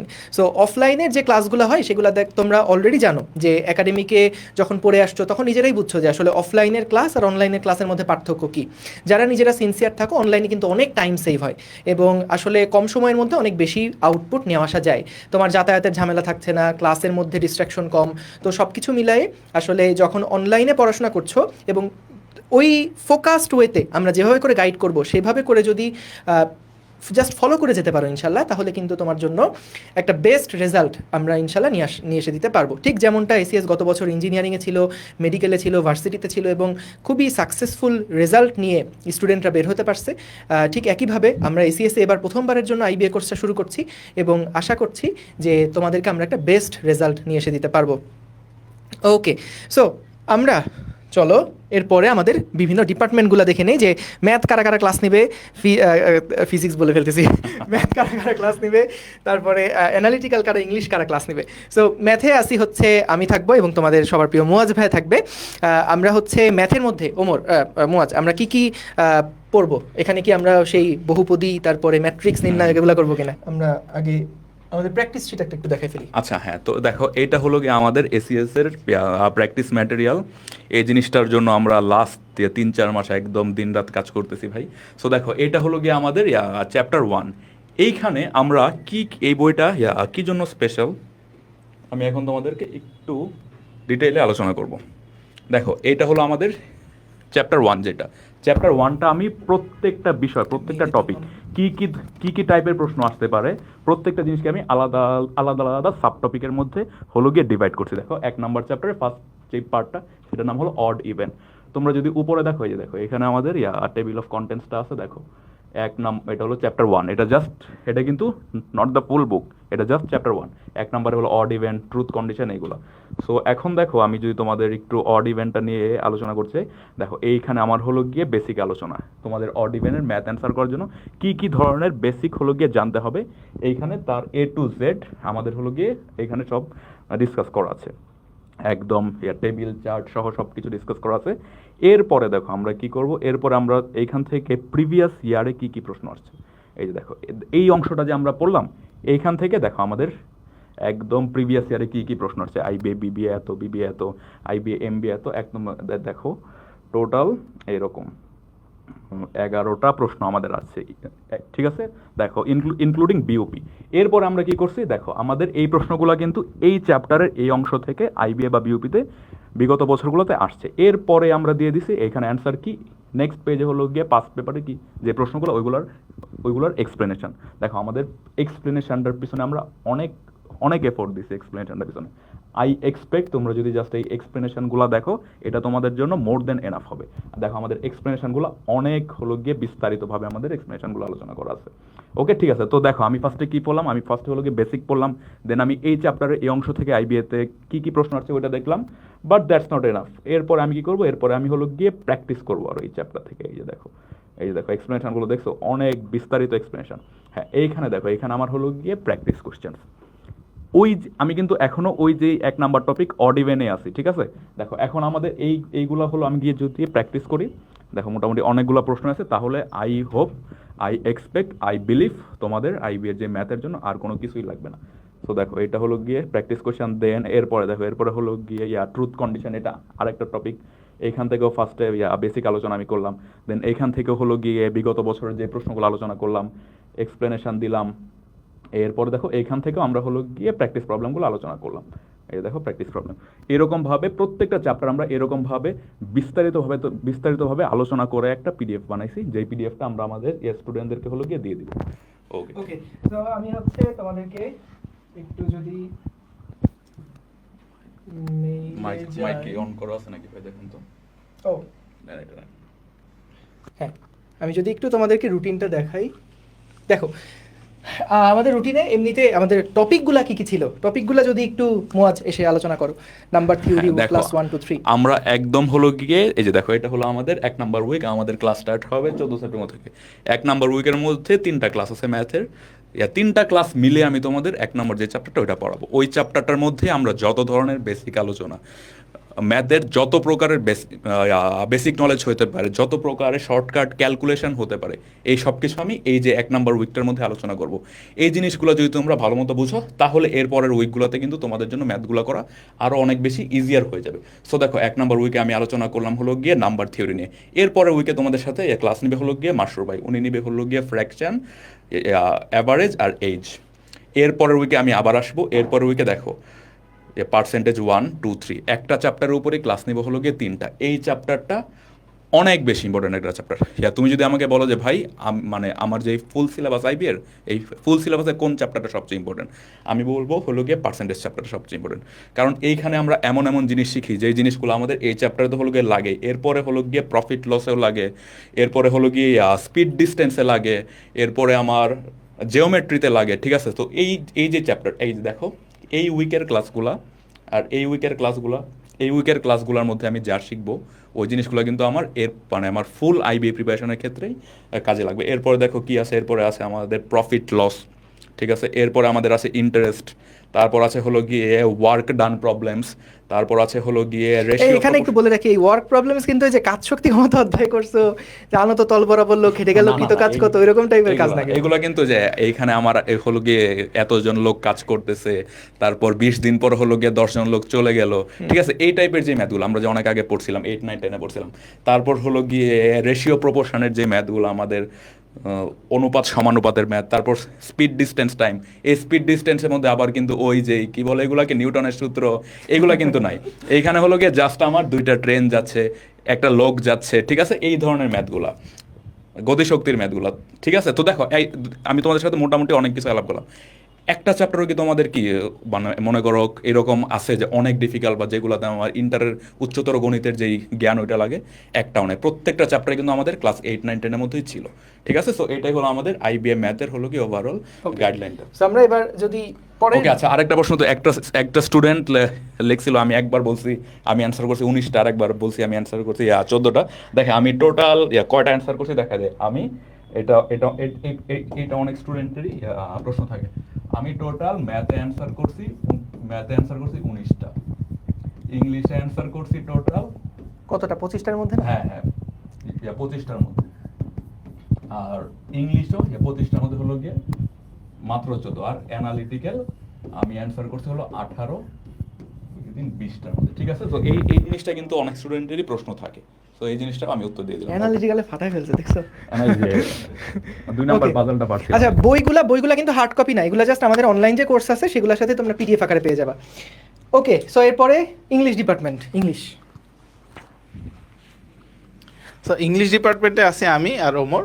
সো আমরা হচ্ছে মানে নর্মালি ওমর কিছুক্ষণ আগেই বললো ভোকাবুলারি নিয়ে, যে কিভাবে মানে ভোকাবুলারিটা ইম্প্যাক্ট পড়ে বা কিভাবে ভোকাবুলারিটা পড়তে হয়। সো আমরা হচ্ছে ইংলিশ লেকচারটাকে ওইভাবে সাজাইছি যাতে করে হচ্ছে তোমরা জাস্ট নট অনলি যে শুধু গ্রামার পড়তেছো বা কমিউনিকেটিভ ইংলিশ আমরা যেটা হচ্ছে ইন্টারমিডিয়েট লেভেলে পড়ে আসছি সেই জিনিসগুলা, ওইভাবে না, আমরা এমনভাবে সাজাইছি যাতে করে হচ্ছে তোমরা যাতে হচ্ছে একদম জিরো থেকে, যদি তুমি হচ্ছে একদম জিরো থেকে তোমার প্রিপারেশনটা স্টার্ট করো, তাহলে যাতে করে হচ্ছে তুমি অ্যাডভান্স লেভেলে চলে যেতে পারো এবং তুমি আইবি এর ইংলিশ কোশ্চেনটা যাতে ক্র্যাক করতে পারো, সেটা হচ্ছে বিষয়। আর ওমর? আচ্ছা, সো আমি মোটামুটি যখন স্টুডেন্ট ছিলাম তখন হচ্ছে ইংলিশ নিয়ে একটু প্যারা খেতাম, এবং যখন আমি আলটিমেটলি টিচার হয়ে যাই তখনও দেখলাম স্টুডেন্টরা প্যারাটা খাচ্ছে ইংলিশ নিয়ে, যে হ্যাঁ ইংলিশে তো ভাইয়া আমি অলওয়েজ ক্লিফস টোয়েফেল বইটা পড়ে আসছি, ক্লিফস টোয়েফেলের ছোট্ট ছোট্ট এক্সাম্পল পড়ে আসছি। অ্যান্ড আইবিএতে গিয়ে যখন আমি দেখতেছি যে এত কঠিন কঠিন সেন্টেন্স কমপ্লিশন, এত কঠিন কঠিন সেন্টেন্স কারেকশন, তখন আমি কী করবো? সো এইটা রিলেট করতে একটু প্যারা খায়, এটা আমার নিজেরও আমি আমি গত কয়েক বছর ধরে পড়িয়ে আসছি, আমি নিজে ফিল করতাম যে স্টুডেন্টের প্যারাটা, অ্যান্ড সেই জন্য আমি পার্সোনালি মাসরুর ভাইয়াকে আস্ক করি যে ভাই আমি কি ইংলিশ এইগুলি ম্যাটেরিয়াল বানানোর সময় আমি অনেকজন আইবিএ জুনিয়রদের দিয়ে নিজে প্রুফ টুট করে এটা বানিয়েছি। সো তখন আমি আসলে ফ্রিডমে পাবো কি না, যেখানে হচ্ছে কি আমি নিজের মতো করে ম্যাটেরিয়ালগুলো বানাতে পারবো। সো পরবর্তীতে when I got the approval, আমি 30টা লেকচার শিট বানানোর করি, আমি যেটা দেখাচ্ছি না তোমাদের, বাট এখানে শুধুমাত্র ওই যে ক্লিফ স্টোফেলের যে গ্রামার এগুলো আমি কভার করিনি, ডেফিনেটলি সেগুলো কভার করছি, বাট তার সাথে সাথে তোমাদের জিম্যাট নিয়ে অনেকে প্যারা খাওয়া, ভাই আমি জিম্যাট তো সলভ করতে পারি না, ক্লিপ স্টোফেল পড়ে গেছি, এরপর জিম্যাট পারতেছি না। সেই জন্য ডেডিকেটেড সেন্টেন্স কারেকশনের জন্য 5টা ক্লাস, যেই 5টা ক্লাসে তোমরা অ্যাডভান্স টু একদম বেসিক টু অ্যাডভান্স এগুলো করলে আই এম প্রিটি শিওর যে তুমি অ্যাটলিস্ট আইবিএর নতুন কোশ্চেনে প্যারা খাবা না, এটা আমি কনফিডেন্ট।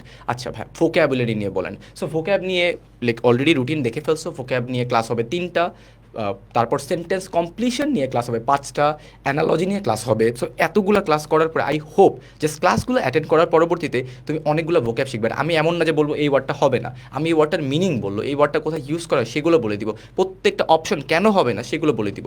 সো আলটিমেটলি ইংলিশ নিয়ে আমি নিজের মতো করে এখানে ফ্রিডম নিয়ে শিটগুলো করছি with the help of definitely some of the আইবিআইটস, অ্যান্ড পরবর্তীতে আই এম ভেরি কনফিডেন্ট যে এই 30টা ক্লাস করার পরে ইংলিশে অ্যাটলিস্ট যারা বেসিকে আসো প্যারা খাচ্ছ, এই প্যারাটা আই হোপ খাবা না।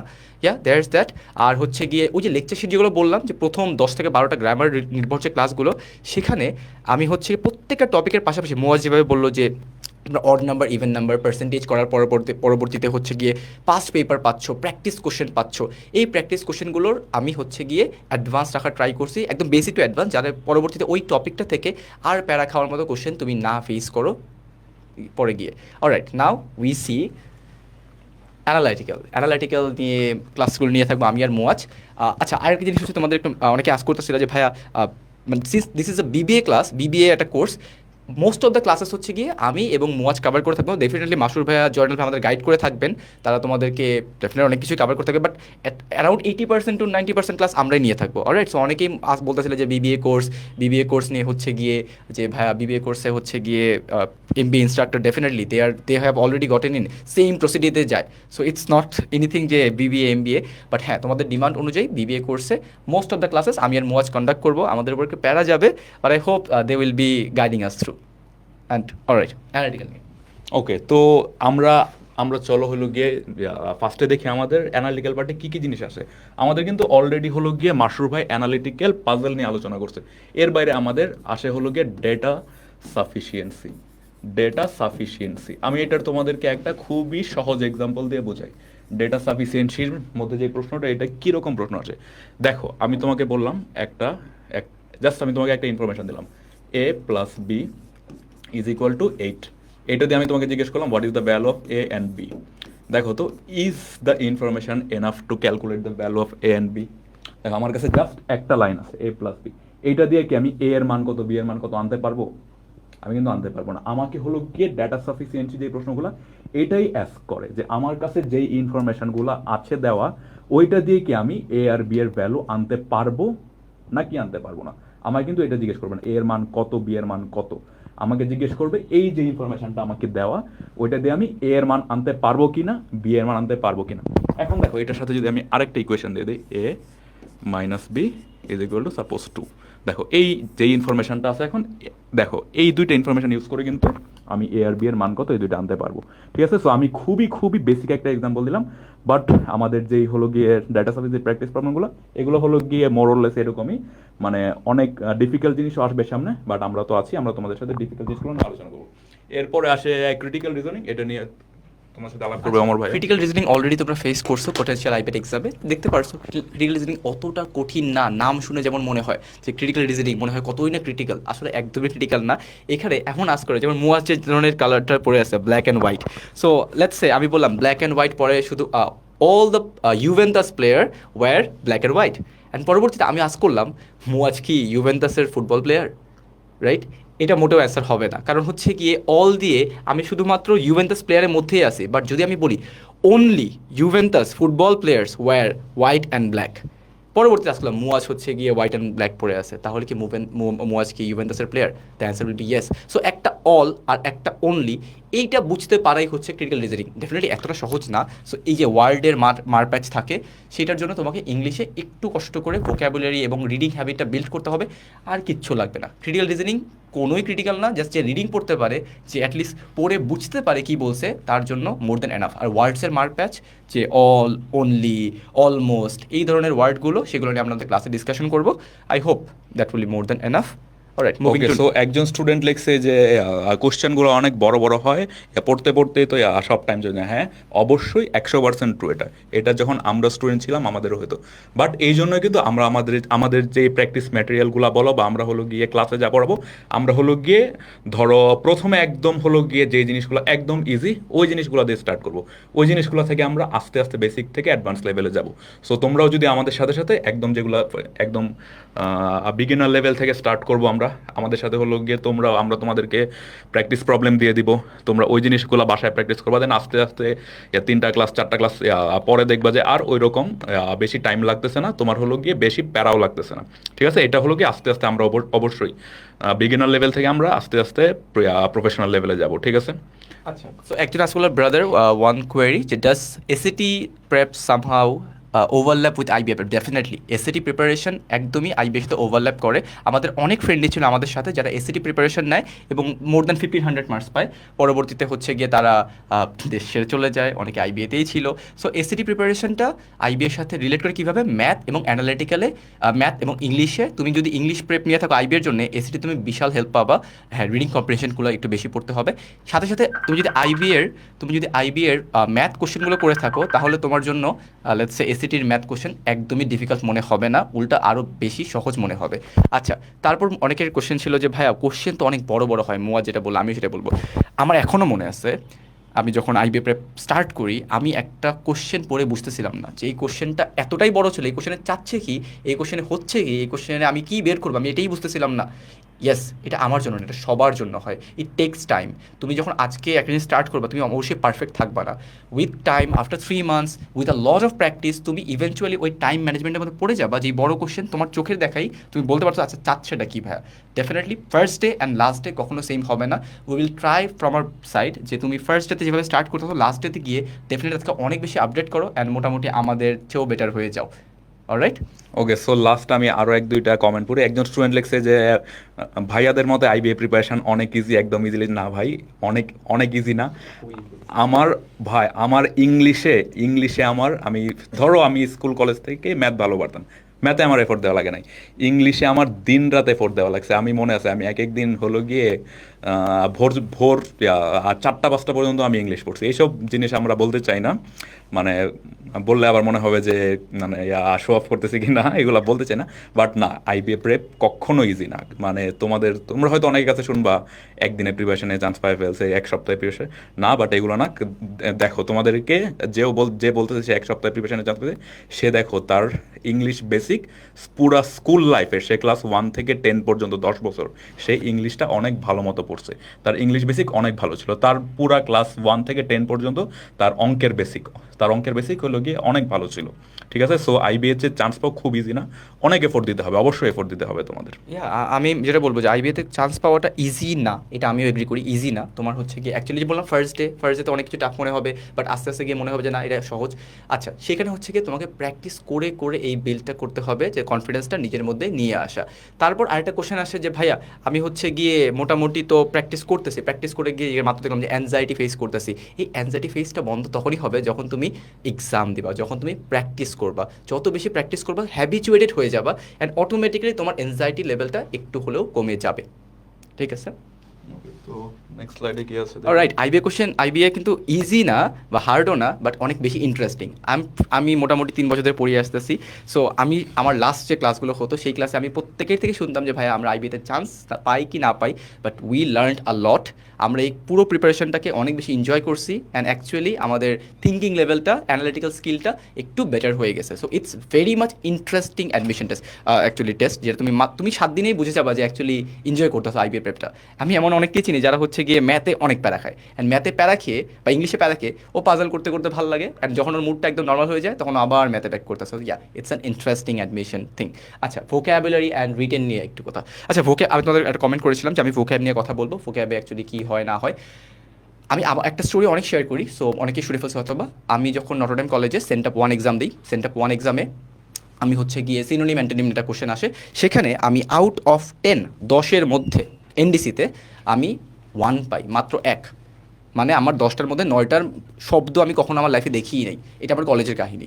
সো সেখান থেকে যখন আমি আইবিএ প্রেপ নেওয়া স্টার্ট করি, এবং যে বললাম না যে প্রথম দিন অনেক মনে হয় কঠিন, প্রথম দিন মনে হয় কিছুই পারবো না, পরবর্তীতে গিয়ে আমি যখন ভোক্যাব পড়াটাকে এনজয় করা স্টার্ট করি, আমি শব্দটাকে মুখস্থর বাইরে গিয়ে শব্দটাকে আমার নিজের লাইফে ব্যবহার করা শুরু করি, আমি আমার ফেসবুক পোস্ট, আমার টেক্সট বা আমার নিজের লেখালেখিতে আমি শব্দটাকে ইউজ করি, তখন দেখা গেল যে না, আসলে ইন্টারেস্টিং। অ্যান্ড সেটা এমন হয়ে যায় যে আমি 7,000+ ওয়ার্ডস মুখস্থ করে ফেলি। ইটস নট মুখস্থ, অন্তস্থ করে ফেলি। অ্যান্ড আলটিমেটলি আমার ভোক্যাব নিয়ে আর কতটা প্যারা খাইতে হয়নি। এটা খুবই একটা ইম্পর্টেন্ট একটা কথা যে আমরা হচ্ছে নর্মালি কি করি, নর্মালি হচ্ছে আমরা ভোকাবুলারি মুখস্থ করার চেষ্টা করি, বাট এটা যদি ডে টু ডে লাইফে ইউজ করা যায়, বা হচ্ছে আমরা যে আর্টিকেলগুলো পড়তেছি বা কোনো নোভেল পড়তেছি বা কোনো এডিটোরিয়াল পড়তেছি বা হচ্ছে ইংলিশ নিউজ পেপার পড়তেছি, এই জিনিসগুলোর সাথে যদি আমি মানে আমার যেই ওয়ার্ডগুলো আমি প্রতিদিন শিখতেছি বা জানতেছি, সেগুলো যদি ডেইলি লাইফে আমি ইউজ করতে পারি, তাহলে ওইটা মানে অন্তস্থ হয়ে যায়। আমি এখানে আরেকটা কথা বলবো যে ক্রিটিক্যাল রিজনিংয়ের কথাটা আসলো, আমার ইংলিশ স্কিলটা, আমার যদি ভোকাবুলারি স্কিলটা, ইংলিশ নলেজের যে অ্যাডাপ্টেবিলিটিটা সেটা যদি আমার ভালো হয়, তাহলে কিন্তু ক্রিটিক্যাল রিজনিং কোশ্চেনটা আমার বুঝতেও সুবিধা হবে। এবং এইখানে ইংলিশ মানে ভোকাবুলারির সাথে রিলেটেড কিন্তু হচ্ছে রিডিং কম্প্রিহেনশনটা। সো তুমি যদি রিডিং কম্প্রিহেনশন ভালো পারো, তাহলে কিন্তু তুমি হচ্ছে দেখা মানে ইংলিশের ভোকাবুলারিটার সাথে রিলেটেড হচ্ছে reading comprehension, critical reasoning and all, মানে সব কিছুই কিন্তু হচ্ছে জাস্ট ইংলিশটা মানে ভোকাবুলারিটা অন্তস্থ করার সাথে জড়িত আর কি। আচ্ছা, সো রিটেন নিয়ে একটু কথা বলবো। রিটেনে আমি অলরেডি বলছি তোমাদের কি আসে, প্যারাগ্রাফ আসে, এসে আসে, তারপর হচ্ছে ট্রান্সলেশন আসে, তারপর হচ্ছে আমাদের বছরে গ্রাফ অ্যান্ড চার্ট আসছিল। আচ্ছা, রিটেনটা কি কি আসে ভাই? রিটেনটা অনেক কঠিন আসে। আমাদের সময় আসছিল অনলাইন লার্নিংয়ের ইম্পর্টেন্স নিয়ে। আমাদের পরের ব্যাচে আসছিল বৃষ্টির দিন, রেইনি ডে। এখন রেইনি ডে লিখতে পারবা না, এটা আমি বিশ্বাস করি না, কিন্তু সময়ের মধ্যে লিখে পারাটা সবথেকে বড় স্কিল। গ্রামাটিক্যাল কোনো ভুল না করাটা সবথেকে বড় স্কিল। তারপর কি আসে ভাই? এসে আসে। ভাই এসেতে কি আসে? এসে কি আর অনেক বড় না? আইবে তোমাকে একটা লিমিটেড পেজ দিয়ে দেয়, লেটস সে 1 পেজ বা 1.5 পেজ, 1.5 পেজের মধ্যে লিখতে হয়। আমাদের কি আসছিল? আর্গুমেন্টেটিভ এসে, যেগুলো আমরা ক্লাসে ডিসকাশন করবো। সেখানে আসছিল your head or your heart, মানে তোমার ব্রেইন অর তোমার হার্ট, তুমি কোনটাকে পিক করবা অ্যান্ড কেন পিক করবা। সো এই ধরনের কোশ্চেন খুবই মজার, লিখে খুবই মজা পাওয়া যায়, বাট ওই যে সময়ের মধ্যে লিখতে হবে। ট্রান্সলেশন আসে, ছোট্ট ছোট ট্রান্সলেশন। এখানে অবশ্যই ওই যে ইডিয়াম ফ্রেজ টাইপ আসে না, যে এইটার আমি জানি না কি বলে, যে চীন রোম একদিনে হয়নি, রোম ওয়াজ নট, যাই হোক, এরকম অনেক কিছু, এরকম এগুলো আমি একদম পারি না, আমি অনেক বাজে এইসবে। বাট আমাদের সময় একদম ইজি ইজি ওয়ার্ডগুলো আসলে, যেগুলো হচ্ছে তুমি পড়ে যেটা বাংলা লিখে দিবা, বা এটা যদি ইংলিশ আসে তোমাকে বাংলা লিখতে হয়। সো বাংলা লিখে দিবা and you will eventually get marks. তারপর গ্রাফ অ্যান্ড চার্ট আসছিল, যে গ্রাফ অ্যান্ড চার্টটা জাস্ট অ্যানালাইসিস করতে হয়, ছোটোবেলায় স্কুল কলেজে যেভাবে লিখে আসছো ওইভাবেই। কিন্তু তাও ভাইয়া কেন পারে না? গত বছর আমার 3জন স্টুডেন্ট আমাকে নক করে যে ভাইয়া আমাদের মার্কশিট গত বছর for the first time marksheet publish করা হয় আইবিএর বিবিএর ইতিহাসে, গত 31টা ব্যাচে কখনো দেওয়া হয়নি আমার জানা মতে। গত ব্যাচের মানে জাস্ট বিবিএ 32nd যারা, ওরা মার্কশিটটা দেখতে পায়, সেখানে অনেকের খুবই খারাপ লাগতেছে বলতে, বাট সুন্দর করে লেখা ছিল রিটেনে অকৃতকার্য, ফেইল্ড ইন রিটেন। তার মানে ওদের মার্কস, ওদের ইংলিশের মার্কস অন্যান্য যারা আইবিতে চান্স পেয়েছে তাদের থেকেও বেশি। ওরা আমাকে দেখাচ্ছিল ভাই আমার ইংলিশে থ্যাঙ্কস টু ইউ, আমি ইংলিশে এরকম মানে জাস্ট আমাকে বললো যে ভাই আমি ইংলিশে, I hope I did not disappoint you, কারণ আমি পাস করছি, বাট আই ডিসঅ্যাপয়েন্টেড মাইসেলফ, কারণ আমি রিটেনটা নিজে লিখতে পারিনি। সো এই ধরনের রিটেনের জন্য আমি তখন আমার পার্সোনালি খুব খারাপ লাগে যে সেই ছেলেটা ইংলিশে পাস করলো, ম্যাথে পাস করলো, অ্যানালিটিক্যালে পাস করলো, রিটেনে ফেল করছে। মানে এইটার কারণ কি? পরবর্তীতে জাস্ট প্র্যাকটিসটা করা হয়নি, কারণ হি ওয়াজ ভেরি কনফিডেন্ট যে সে ও রিটেনে খুবই ভালো, ও তো অনেক ভালো লিখতে পারে, বাট ওই যে সময়ের মধ্যে লিখতে পারেনি। সো আমাদের কোর্সে আমরা 3টা রিটেনের ক্লাস নিব, অ্যান্ড উই চ্যালেঞ্জ, এটা কোথাও নাই রিটেন ক্লাস নিয়ে। অ্যান্ড এটার কারণ এই না যে তোমাদের রিটেন আমরা শিখিয়ে ফেলবো একদিনে। এইটা বলবো তোমাদের যে রিটেন ক্লাসটা করার পরে তোমার মধ্যে একটা আগ্রহ আসবে যে ভাইয়া আমি রিটেন লিখবো, এবং তুমি যদি 1 মাস ধরে কন্টিনিউসলি লিখো, আই হোপ ওই 3জনের মতো বা ওরকম অনেকেই আছে যারা রিটেনে ফেল করছে, আই হোপ এরকম একজনও থাকবা না, বিকজ রিটেনের ইম্পর্টেন্সটা বুঝে গেছে, I hope. Alright, next up we have. আচ্ছা, তো দেখো আমি তোমাদের সাথে এই বিষয়টা নিয়ে আমি আর একটু আলোচনা করতে চাই, অ্যাড করতে চাই, কারণ যেহেতু আমিও একদম ইংলিশে একদমই দুর্বল ছিলাম। এখানে আমি দেখলাম যে অনেকে লিখতেছো যে ভাইয়া ইংলিশ একদমই পারি না, বা হলো গিয়ে ওয়ার্ডের মিনিং পারি না। সো দেখো আমি যখন আমার অ্যাডমিশন প্রিপারেশন নেওয়া স্টার্ট করলাম, ওই টাইমে আমি হলো গিয়ে 1st ইয়ারের কোশ্চেন 1-2টা হলো গিয়ে দেখছি। আমি দেখলাম যে ম্যাথ পারতেছি, অ্যানালিটিক্যালও মানে এটা আমি অনেকবারই বলতেছি ম্যাথ, বাট ইংলিশ আমি দেখলাম যে 25-30-এর মধ্যে 8-10ও পাইতেছি না, মানে অনেক বাজে করতেছি, আমি কিচ্ছু পারতেছি না ইংলিশ, ঠিক আছে। তো ওই টাইমে আমি বুঝছি যে আমার যদি আইবিএতে ঢুকতে হয় আমাকে মানে সবচেয়ে বেশি এফোর্ট দিতে হবে ইংলিশে। অ্যান্ড ইংলিশের মধ্যে একটা জিনিসে আমি হলো বারবার আটকে যাই, সেটা হলো গিয়ে ভোকাবুলারি। আজকে পড়লাম 2 দিন পরে মনে থাকে না, আজকে পড়লাম 1 সপ্তাহ পরে মনে থাকে না। এই জন্য তোমাদের যখন ইংলিশ ক্লাসগুলো হবে, তোমাদের ইংলিশ ক্লাস যখন নেবে জয়নাল ভাই, অমর ভাই, অবশ্যই তারা অনেক কিছু বলবে। জাস্ট আমি আমার এক্সপিরিয়েন্সটা বলতেছি। আমি হলো গিয়ে ভোকাবুলারির জন্য একটা টেকনিক অনুসরণ করতাম, সেটা হলো গিয়ে ফ্ল্যাশ কার্ড টেকনিক্স। অ্যান্ড আমি আমার একটা ফ্ল্যাশ কার্ড আমার অ্যাডমিশন টাইমের 2020 সালে আজকে আনছি তোমাদের দেখানোর জন্য।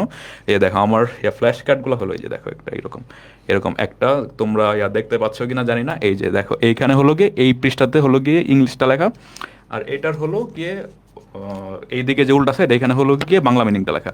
এরকম করে অনেকটা, প্রায় আমি কি করতাম 20টা করে হলো গিয়ে লিখতাম ফ্ল্যাশ কার্ড। তো ধরো একটা ফ্ল্যাশ কার্ডের স্ট্যাক আমি বানাইলাম, ওইটা ধরো আমার মোটামুটি 3-4 দিনের মধ্যে মুখস্থ হয়ে গেলো। এই ক্ষেত্রে কী কী অসুবিধাগুলো হয় আমি ফেস করছি, আমি তোমাকে বলি। ধরো আমি যখন একটা জিনিস অনেকবার পড়ছি, 8-9 বার পড়ছি, আমার কিন্তু অটোমেটিক এইটার পরে এটা আসবে, এটার পরে এটা আসবে, এটা কিন্তু হলো গিয়ে মাথায় আইডিয়া হয়ে গেছে যে আমি জানি এই ওয়ার্ডটার পরে এই ওয়ার্ডটা আসবে। তো আমার কিন্তু ব্রেনের উপর যেই কী বলে এটাকে অ্যাক্টিভ যেই লার্নিংটা, ওইটা কিন্তু হলো গিয়ে হইতেছিল না। ওই সময় আমি কী করছি, আমি এই যে স্ট্যাকটা আছে ওইটার হলো গিয়ে স্ট্যাপলার খুলছি, দেন কী করছি যে 20টাকে আমি হলো গিয়ে ওলট পালট করছি, দেন আমি আবার স্ট্যাপলার মারছি। কারণ এই কি আমি যে ওলট পালট করার পরে কিন্তু এইটার পরে এটা আসবে নাকি এটার পরে এটা আসবে, এটা কিন্তু আমি হলো আগে জানতাম না। দেন আমি কি করছি, ধরো হলো গিয়ে 20টা করে আছে, 20টার মধ্যে আমি দেখলাম যে আমি হলো গিয়ে 18টা করে পারতেছি সবগুলো। একটা স্ট্যাক থেকে 2টা করে আমার হলো গিয়ে মনে থাকতেছে না, তো আমি স্ট্যাপলার আবার খুলছি, আবার খুলে যেই 2টা আমার হলো গিয়ে আমি আটকাই দিয়েছি বারবার। এরকম করে ধরো গিয়ে 10টা স্ট্যাক থেকে আমি হলো গিয়ে 2টা করে নিছি, টোটাল মোট করে হয়েছে মোট 20টা। ওই 20টাকে আমি আবার স্ট্যাপলার মারছি, আবার স্ট্যাপলার মারে ওই যে জিনিসটা যেটা আমার বেশি ডিফিকাল্ট লাগতো ওইটা আমি পড়ছি আরও বেশি। এইভাবে আমি হলো গিয়ে ভোকাবুলারির যে উইকনেসগুলো অতিক্রম করছি। ওকে, আচ্ছা, সো তোমাদের মুয়াজের মতোই, মুয়াজ যেটা বললো যে এরকম স্ট্যাক বানিয়ে হচ্ছে ওয়ার্ডস লিখে করতো। সো ভাই কোভিডের মাঝখানে অনলাইন ব্যাচ, আমরা অনলাইনে কোভিডের মাঝখানে আমার কখনো মনে হয় না যে আমি এগুলো কিনতে বাইরে যাব। আমি যদি একবারই বের হইতাম, সেটা হচ্ছে ফুটবল খেলতে সকালবেলা, এরপর বাসায় চলে আসতাম। সো আমি যেটা করতাম সেম কাজটাই করতাম, বাট খাতায় করতাম। জাস্ট খাতার এক সাইডে আমার মিনিং থাকতো, অপোজিট সাইডে আমার ওই ওয়ার্ডটা থাকতো, ঠিক আছে, একটা ওয়ার্ড অ্যান্ড তার অপোজিটে মিনিংটা। সো আমি আলটিমেটলি এগুলো নিয়ে ডিসকাশন করবো পরবর্তীতে। Let's move to our next topic, that is course timeline. Course timeline নিয়ে মজ। আচ্ছা, এটা নিয়ে আমরা হলো গিয়ে তোমাদের যে রুটিনটা দেখাইছিলাম, ওইটাই আমাদের যে কোর্সটা, ওই কোর্সটা আমাদের এই মাসের 14 তারিখ থেকে স্টার্ট হবে। অ্যান্ড তোমাদের আমরা দুর্গাপূজার মধ্যে 3 দিন বন্ধ দিব। অ্যান্ড আমাদের যে কোর্সটা, আমাদের টোটাল 75টা ক্লাস, এটা হলো গিয়ে নভেম্বরের 11 তারিখে গিয়ে শেষ হবে। এরপর আমরা তোমাদের জন্য 12টা হলো গিয়ে ফাইনাল মক টেস্ট নিব তোমাদের। রাইট, সো এই কোর্স টাইমলাইনটা তোমরা হচ্ছে গিয়ে আমাদের ওয়েবসাইটে পেয়ে যাবে এএসডি শপে। সো এটা নিয়ে আর কথা না বলি। অ্যাবাউট উইকলি এক্সামস, এটা আমি বলি উইকলি এক্সামসে যেটা করতে চাচ্ছি আমরা, সেটা হচ্ছে will be very fast right now. আচ্ছা, সো অ্যাবাউট উইকলি এক্সাম যেটা হবে যে তোমাদের 6টা ক্লাস হবে এভরি উইক। অ্যান্ড সেই ক্লাসের পরে ফ্রাইডেতে গিয়ে আমরা হচ্ছে গিয়ে তোমাদের ওই যে টপিকগুলো পড়িয়েছি তার পাশাপাশি একটা টেস্ট রাখবো। সেই টেস্টে গিয়ে হচ্ছে তোমরা পরীক্ষা দিতে পারো যে তোমাদের অ্যাকচুয়ালি কী কী অবস্থা, কোথায় তোমাদের উইকনেস, কী করতে। আমি সবাইকে সাজেস্ট করবো যে পরীক্ষাগুলো দিও, এই পরীক্ষা দিলে তুমি বুঝতে পারবা তোমার উইকনেসটা আসলে আছে কি না। থাকলে সেই ক্লাসগুলো তুমি আবার করতে পারবা, প্র্যাকটিসটা তুমি আবার করে ফেলবা। সো উইকলি টেস্টটা is a definitely important thing. আর হচ্ছে গিয়ে এই উইকলি টেস্টের পরে হচ্ছে কি আমরা মক টেস্ট দেখবো, যেগুলো হচ্ছে গিয়ে উই হ্যাভ ডিসকাস অলরেডি। আর তোমাদের টোটাল 12টা হবে উইকলি টেস্ট, ঠিক আছে। আচ্ছা, সাইমুলটেনিয়াস প্রিপারেশন আমরা এইটাও কিন্তু কভার করে ফেলছি। তোমাদের মাসুর ভাই অলরেডি ইঞ্জিনিয়ারিং প্লাস আইবিএ নিয়ে ডিসকাস করেছে, মুয়াজ হচ্ছে গিয়ে অলরেডি মেডিকেল প্লাস আইবিএ নিয়ে কথা বলেছে যে না, হি ইজ সাকসেসফুল। আমি হচ্ছে ভার্সিটি, বিইউপি অ্যান্ড আইবিএ এগুলো নিয়ে প্রিপারেশন নিয়েছিলাম এবং মোটামুটি 3টাতেই আসছিল। সো এইটাই হচ্ছে গিয়ে আমাদের সাইমুলটেনিয়াস প্রিপারেশন। সো অনেকে ভাবো যে ভাইয়া আপনি পারছেন বলে কি আমি পারবো কি না। ইয়েস, আমরা পারছি বলেই তুমি পারবা। তুমি যদি স্টাডি করে থাকো অ্যান্ড তোমার স্টাডিটা যদি এফিশিয়েন্ট হয় অ্যান্ড ইফেক্টিভ হয়, definitely you would get in. আইবিএর জন্য অতটা পড়া লাগে না, ডেইলি 2 থেকে 3 ঘন্টা। অ্যান্ড ট্রাস্ট মি, আমি যখন এটা বলতেছি আসলেই 2 থেকে 3 ঘন্টা, বাট তোমাকে মনোযোগ দিয়ে পড়তে হবে। আর যাদের মনে হয় যে না ভাইয়া সবাই তো সেম না, আমার তো একটু বেশি পড়তে হবে, তুমি নিজেকে ইভ্যালুয়েট করো। তোমার যদি মনে হয় যে ভাই আমার তাহলে 4 ঘন্টা লাগতে পারে, তুমি 4 ঘন্টায় যাও, বাট ঘন্টা দিয়ে জাজ করো না, কারণ প্রত্যেকেই নিজের মতো ডিফারেন্ট। Yes, সাইমুলটেনিয়াস preparation possible. আমাদের ব্যাচে অনেকেই engineering plus IBA, BUET plus IBA crack করেছিল এবং তারা সাকসেসফুলি আইবিএতে পড়াশোনা করতেছে। লাইফ অ্যাট আইবিএ, আমরা একটু সবাইকে যাবো এখানে, ঠিক আছে। এটা কি হয় অ্যাকচুয়ালি আইবিএতে? আইবিএল লাইফ। সো এখানে ফার্স্ট মাসুফ ভাই মাসরুর ভাইয়ের ছবি। না না, এই আসলে আইবিএর যে সময়টা কাটছে এটা আসলে খুব অসাধারণ একটা সময় কাটছে। মোটামুটি ধরো যে আমি মূলত খেলাধুলা বেশি করতাম, তো এছাড়াও ধরো আমাদের যেই পুরাটা যখন কারিকুলাম চলে ওই সময়টাতে বিভিন্ন টাইপের আমাদের দেখা যেত যে প্রেজেন্টেশনের পাশাপাশি দেখা যেত অনেকগুলো বিজনেস কম্পিটিশন হতো। তো ওই কম্পিটিশনগুলো আসলে দেখা গেছে যে শুধুমাত্র যে আমার ওখানে পার্টিসিপেট করে মানে আমি খুব এনজয় করছি শুধু তাই না, বরং ওখান থেকে অনেক কিছু শিখছি। তো এছাড়াও ধরো আমাদের যেই স্পোর্টস ইভেন্টগুলো হয় এগুলো আসলে মানে খুবই দারুণ। তুমি মানে এখানে আমাদের কয়েকটা লেয়ারে স্পোর্টস সেগমেন্টটা হয়। দেখা যায় ঢাকা ভার্সিটির এনভায়রনমেন্টটাই তো এমনিতে আলাদা। তো সেইখানে দেখা যায় সেন্ট্রালি যে খেলাধুলা, তার পাশাপাশি আইবিএর নিজস্ব হোস্টেলে খেলাধুলা আছে, তারপরে আইবিএর প্রিমেসের মধ্যেও খেলাধুলা আছে। তো আসলে ওই সময়গুলো আসলে খুব দারুণ কাটে। আর এমনিতে তোমরা দেখছো যে এই যে তোমাদের মোয়াজ ভাই, ওমর ভাইও দেখো সারাদিন খেলাধুলা করে, হ্যাঁ সারাদিন খেলাধুলা করে। ওকে, সো পটেনশিয়াল আইবিএস রেজাল্ট, আমরা একটু রেজাল্টের মধ্যে চলে যাই। আমাদের তোমাদের গতকালকে আমরা একটা পরীক্ষা নিয়েছিলাম পটেনশিয়াল আইবিএসের। তো সেইখানে 25-26 ব্যাচও পরীক্ষা দিতে পেরেছিল এবং 24 ব্যাচও পরীক্ষা দিয়েছো। তো মাশাল্লাহ আমরা খুবই এক্সাইটেড ছিলাম এই পরীক্ষাটা নিয়ে, এবং এর সাথে দেখছি যে তোমরাও অনেক দারুণভাবে পার্টিসিপেট করছো। আমরা এখন ওই রেজাল্ট একটু পাবলিশ করে দেই, এবং এই রেজাল্টের যে পিডিএফ লিঙ্কটা সেটা এই ভিডিওর সাথে দেওয়া থাকবে, এবং আমাদের যে আরেকটা গ্রুপ মানে এসিএস এর আইবি অ্যাডমিশনের যে মেইন গ্রুপ সেইখানেও তোমাদের সাথে এই পিডিএফটা আমরা শেয়ার করে দিব। সো আমি একটু রেজাল্টটা তোমাদেরকে দেখাই দেই। আমাদের রেজাল্টের মধ্যে যদি আগে আমাদের এইচএসসি 24 ব্যাচের রেজাল্ট একটু দেখাই, যে প্রথমে ফার্স্ট যে হয়েছে Ali Ahsan Arju, government Haji Mohammad Mohsin college. Total marks হচ্ছে 32.5, এবং ইংলিশে হচ্ছে 12.5, ম্যাথে 12.5, অ্যানালিটিক্যাল 7.5। আমি একটু মোয়াজকে বলবো এই মার্কসগুলো আসলে তোমার পার্সপেক্টিভ থেকে কেমন এগুলো। হ্যাঁ আচ্ছা, টোটাল মার্ক এখানে খুবই ভালো পাইছো তুমি। ইংলিশেও 12.5, ম্যাথেও 12.5, অ্যানালিটিক্যাল অনেক ভালো মার্ক পাইছো। আই হোপ মানে তুমি যদি এই জিনিসটাকে হলো গিয়ে ধারাবাহিকতাটা বজায় রাখতে পারো, তুমি আইবিএতে অনেক ভালো একটা রেজাল্ট করতে পারবো।